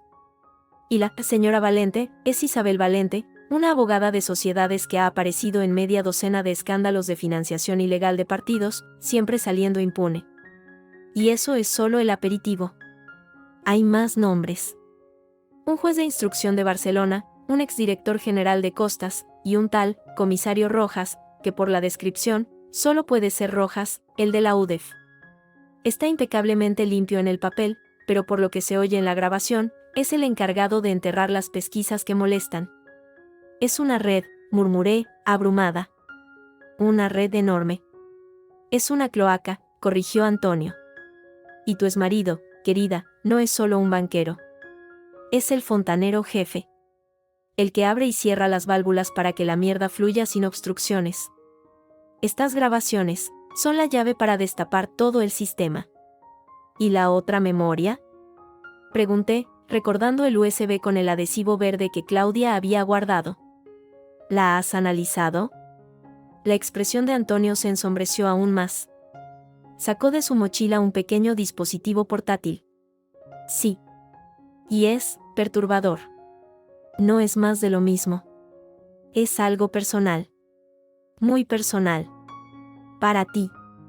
Conectó el dispositivo a una pequeña pantalla. No eran archivos de audio. Eran fotos.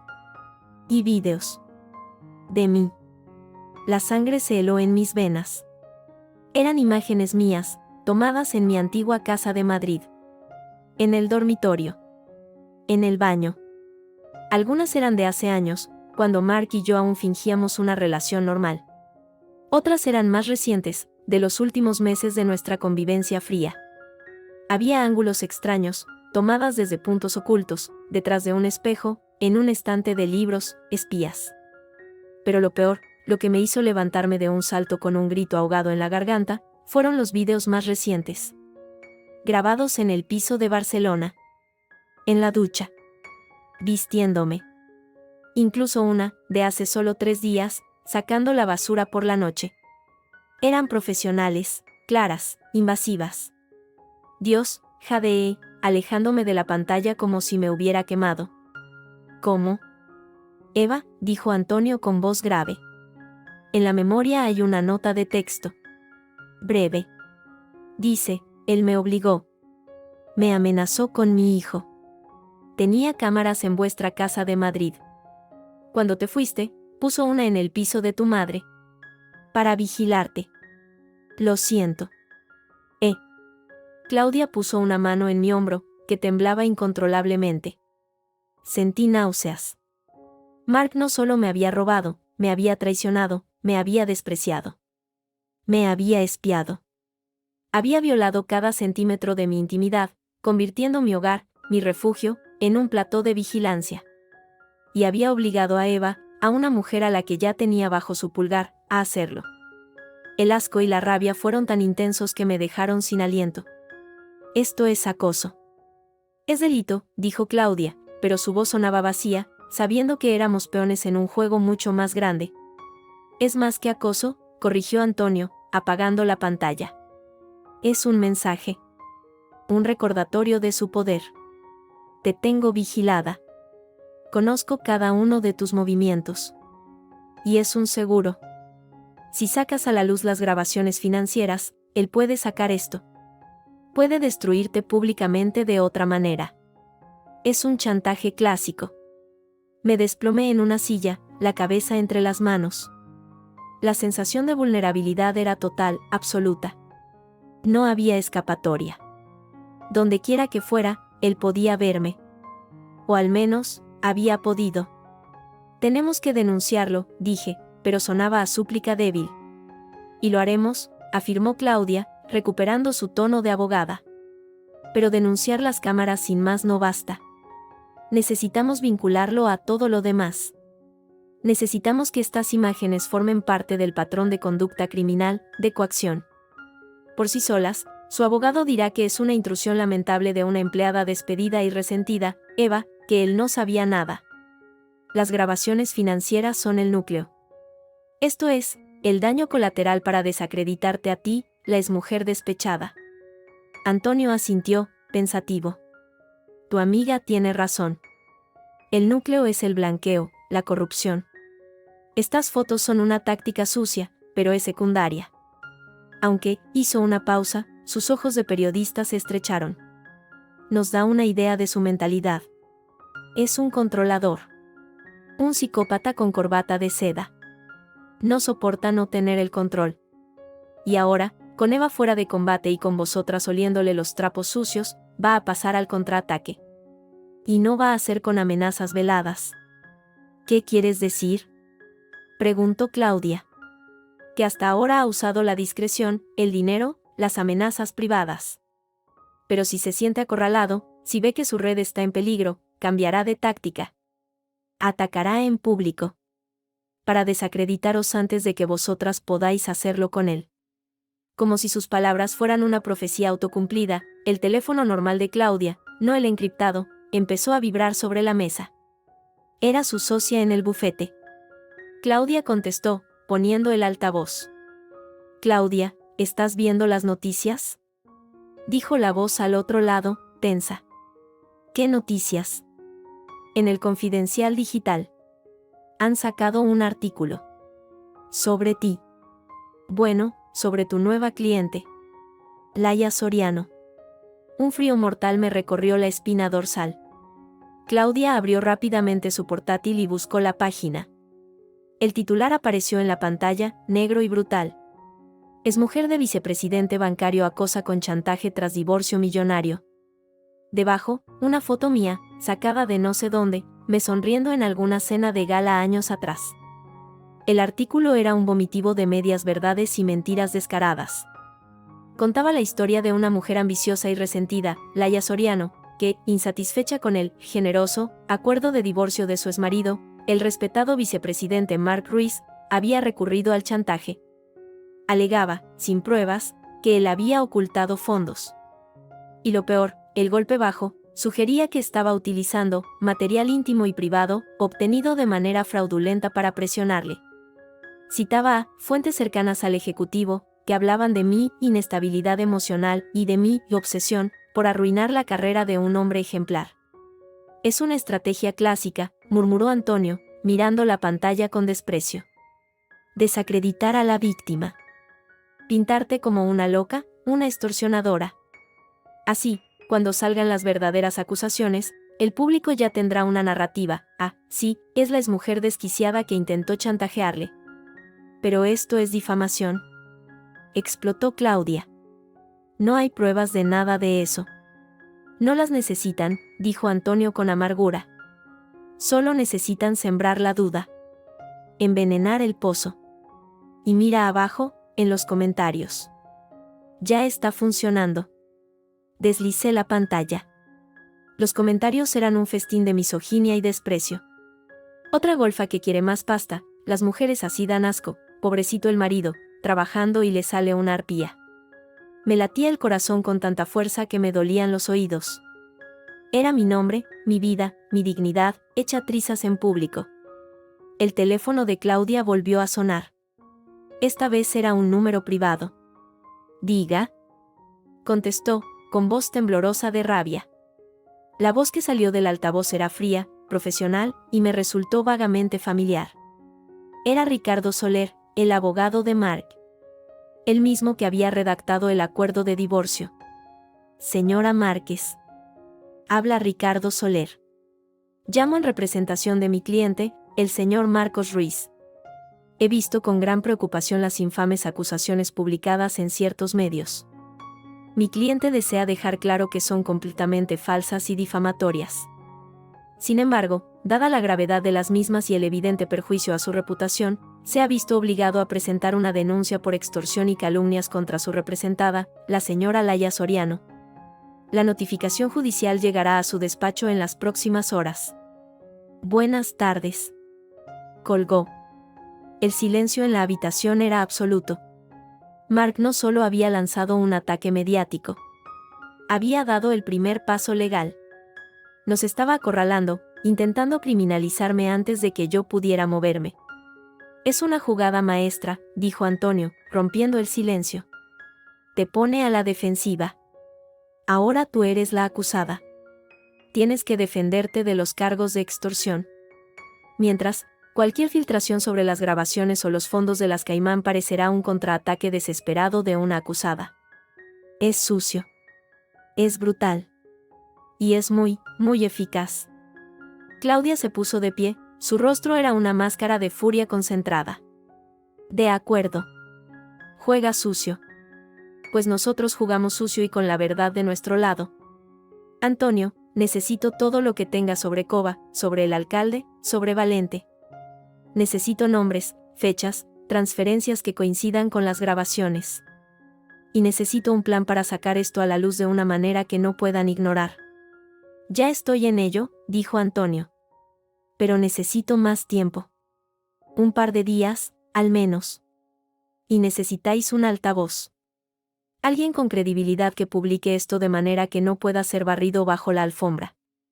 ¿Un periodista como tú? Pregunté, con esperanza. Él negó con la cabeza. Yo soy un freelance. Bueno en lo mío, pero sin el peso de un medio grande. Necesitamos a alguien de un periódico importante, o de una televisión. Alguien con protección editorial, con abogados propios. Alguien a quien le encante hundir a gente poderosa. De repente, Claudia esbozó una sonrisa lenta y peligrosa.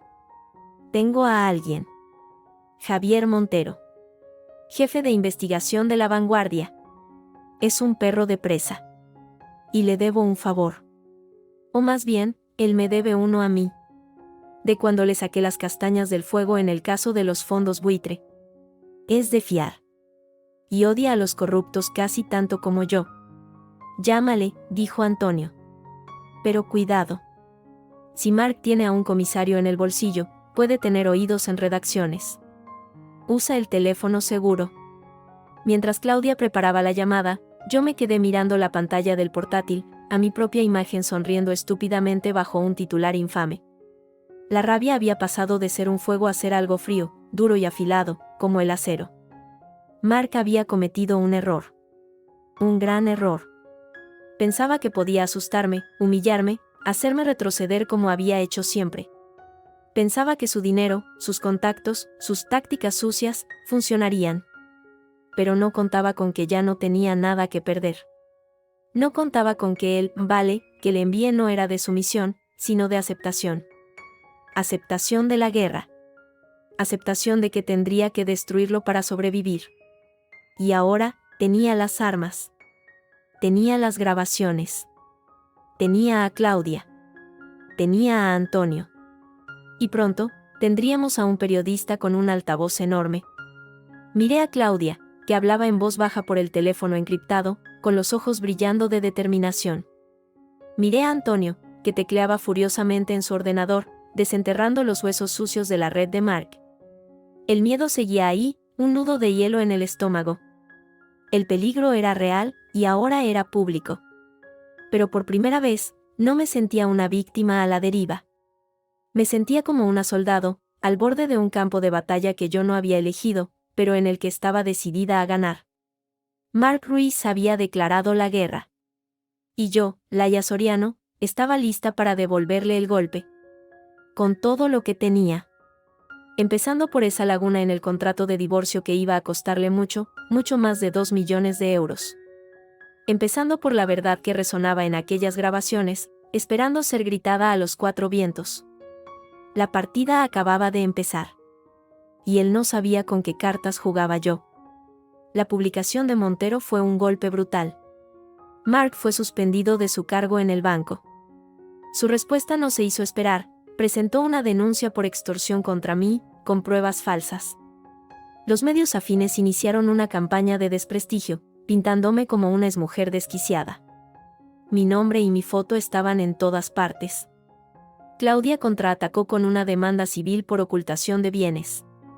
Pero Antonio trajo noticias más oscuras, había identificado a los nombres de las grabaciones, un empresario vinculado a la mafia balcánica, un alcalde corrupto, y a un tal comisario Rojas, de la Unidad de Delitos Económicos. La red era enorme. Además, el segundo USB contenía imágenes íntimas mías, tomadas a escondidas. Eva confirmó que Mark la obligó. Era su seguro, su chantaje final. La tensión estalló cuando Claudia fue atacada al salir de nuestro escondite. La golpearon y le robaron todo su material.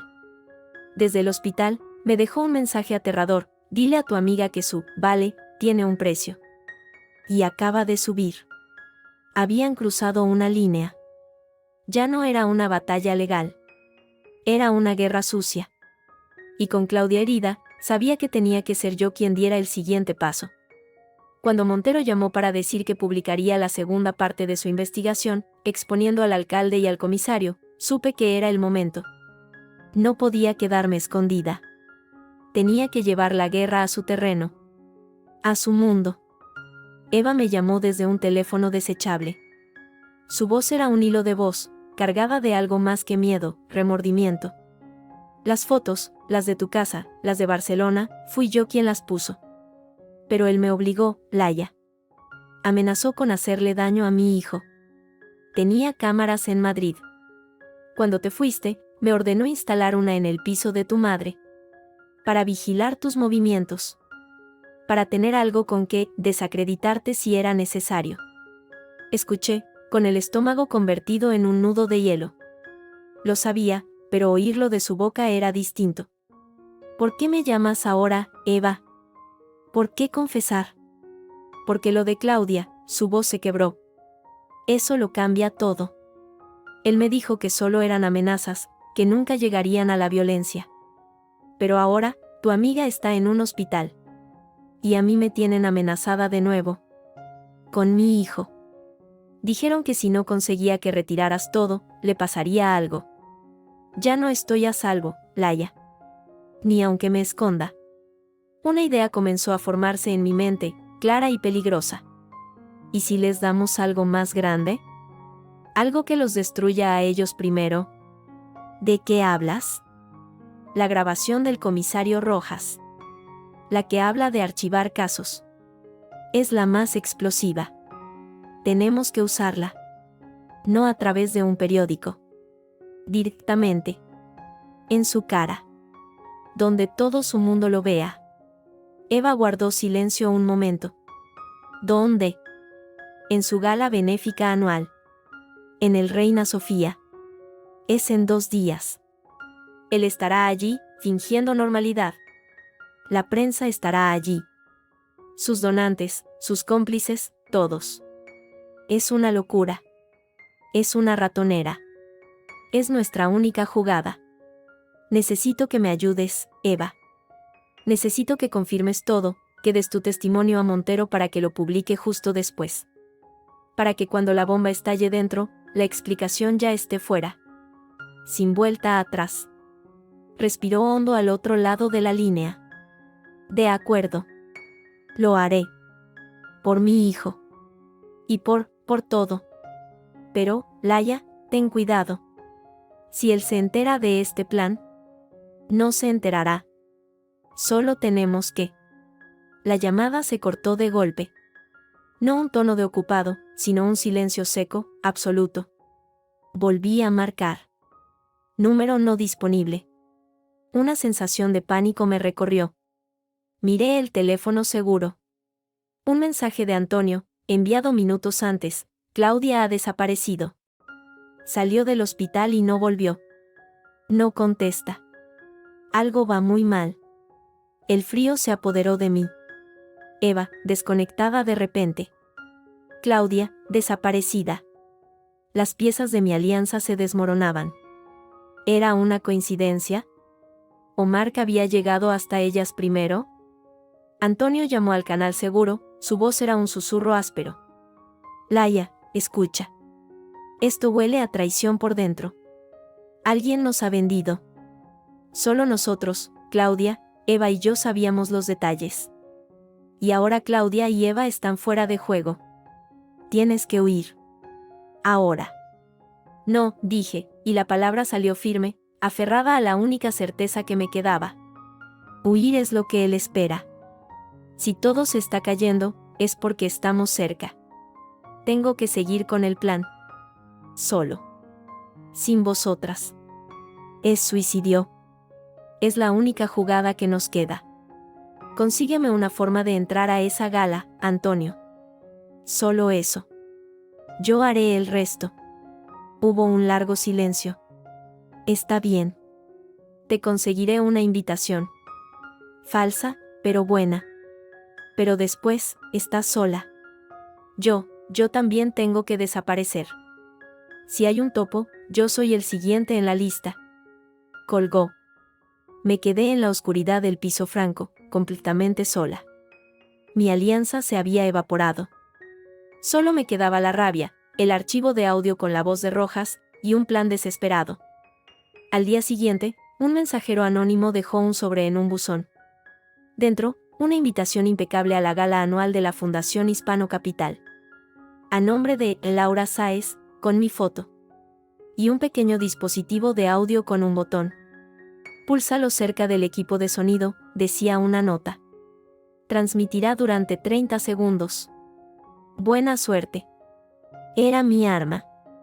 Mi billete de ida al corazón del infierno. Al mirar la invitación, supe con una certeza absoluta que Antonio me había tendido la trampa. La forma de conseguirla había sido demasiado fácil. Esto era lo que Mark quería, que fuera allí. Para atraparme. Para silenciarme de una vez. Iría igual. Por Claudia. Por Eva. Por mi madre. Por cada minuto que había vivido bajo su mentira. Pero no jugaría sus reglas. Cambiaría el juego. La gala benéfica en el Reina Sofía estaba en su apogeo. Yo, bajo el nombre falso de Laura Sáez, circulaba entre el gentío con una copa de champán que no probaba. Lo tenía localizado desde que entré. Allí estaba Mark, con su smoking perfecto y su sonrisa de mármol, estrechando manos junto al alcalde de Málaga. La hipocresía hecha hombre. El dispositivo de Antonio, el presunto traidor, ardía en mi bolsillo. Lo había comprobado. No era un transmisor. Era un VS con un único archivo de audio. La jugada de Antonio, al final, había sido la correcta, darme el arma, pero obligándome a usarla directamente, sin redes de seguridad. Todo o nada. Me abrí paso hacia la parte trasera del estrado, cerca de la mesa de control de sonido. Un técnico hablaba por el móvil, distraído. Mi corazón martilleaba contra las costillas. Era ahora o nunca. Disculpe, dije, con la voz más firme que pude. El señor Ruiz necesita que suba el micrófono principal para su discurso. Hay problemas de retroalimentación. El técnico me miró, confundido, luego asintió molesto y se agachó a revisar un cable. Fue el segundo que necesitaba. Con un movimiento rápido, conecté el dispositivo de Antonio a un puerto libre del mezclador y pulsé el botón. Al principio, solo un leve chasquido en los altavoces. Luego, la voz.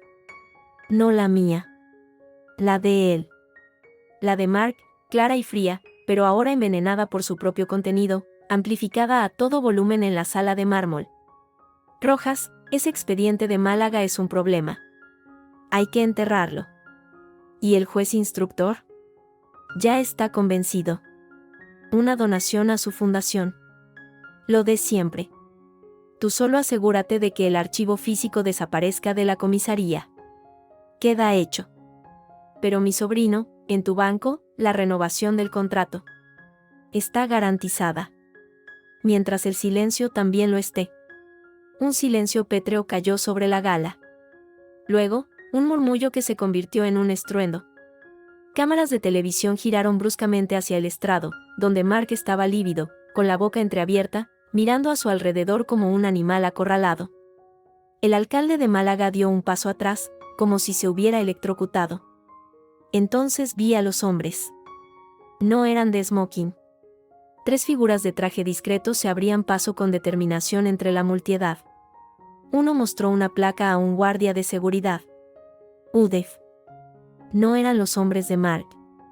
Eran los de verdad. Subí al estrado. No me importaron las miradas, los flashes. Me planté frente a Mark. Él me miró, y en sus ojos no había solo rabia. Había incredulidad. Como si un mueble de su casa perfecta hubiera cobrado vida para apuñalarle. Tú. Escupió, olvidando los micrófonos, olvidando todo. ¿Todo esto, por venganza? ¿Por un divorcio? Sonreí. Una sonrisa que no llegaba a los ojos, hecha del mismo hielo que su voz en aquellas grabaciones. No, Mark. Por justicia. Aunque tú nunca entenderías la diferencia. Hice una pausa, dejando que el zumbando de la sala llenara el espacio entre nosotros. Y sí. Todo por un divorcio. Por ese, nunca más, que me ordenaste. Por él, ¿vale?, con el que respondí. Él frunció el ceño, sin comprender. No lo recordaba. Para él, había sido solo la liquidación de un activo. Él, ¿vale? ¿Qué tiene que ver esa? Todo, lo interrumpí, mientras los agentes de la UDEF llegaban a nuestro lado, y uno le cogía del brazo con firmeza. porque no era un sí, señor. Era una promesa. Te la dije claramente, vale. De acuerdo. Acepto. Me acerqué un poco más, y le susurré, solo para él, mientras el comisario Rojas era también detenido a pocos metros, ante el estupor general. Vale. De acuerdo. Te destruiré. Sus ojos se abrieron como platos. Fue el último intercambio. Los agentes se lo llevaron. Los flashes estallaron como fuegos artificiales. Periodistas gritaban mi nombre real, preguntas que se perdían en el caos. No contesté. Bajé del estrado y caminé entre la multitud atónita, hacia la salida. Fuera, la noche madrileña era fría. Sonó el teléfono seguro. Un mensaje de Antonio: Eva y su hijo están a salvo. Claudia aparece. Fue retenida, pero está bien. Lo lograste. No respondí. Subí a un taxi. ¿A dónde?, preguntó el conductor. Miré por la ventana, al museo que ahora sería el lugar de la infamia de Mark, no de su gloria. A la estación, dije. A Barcelona. El taxi arrancó. No miré atrás. No hacia él, ni hacia su mundo en ruinas. Miré hacia adelante. Hacia el silencio que, por primera vez en mucho tiempo, no estaría lleno de mentiras. El vale había sido mi primera palabra de guerra. Y la última.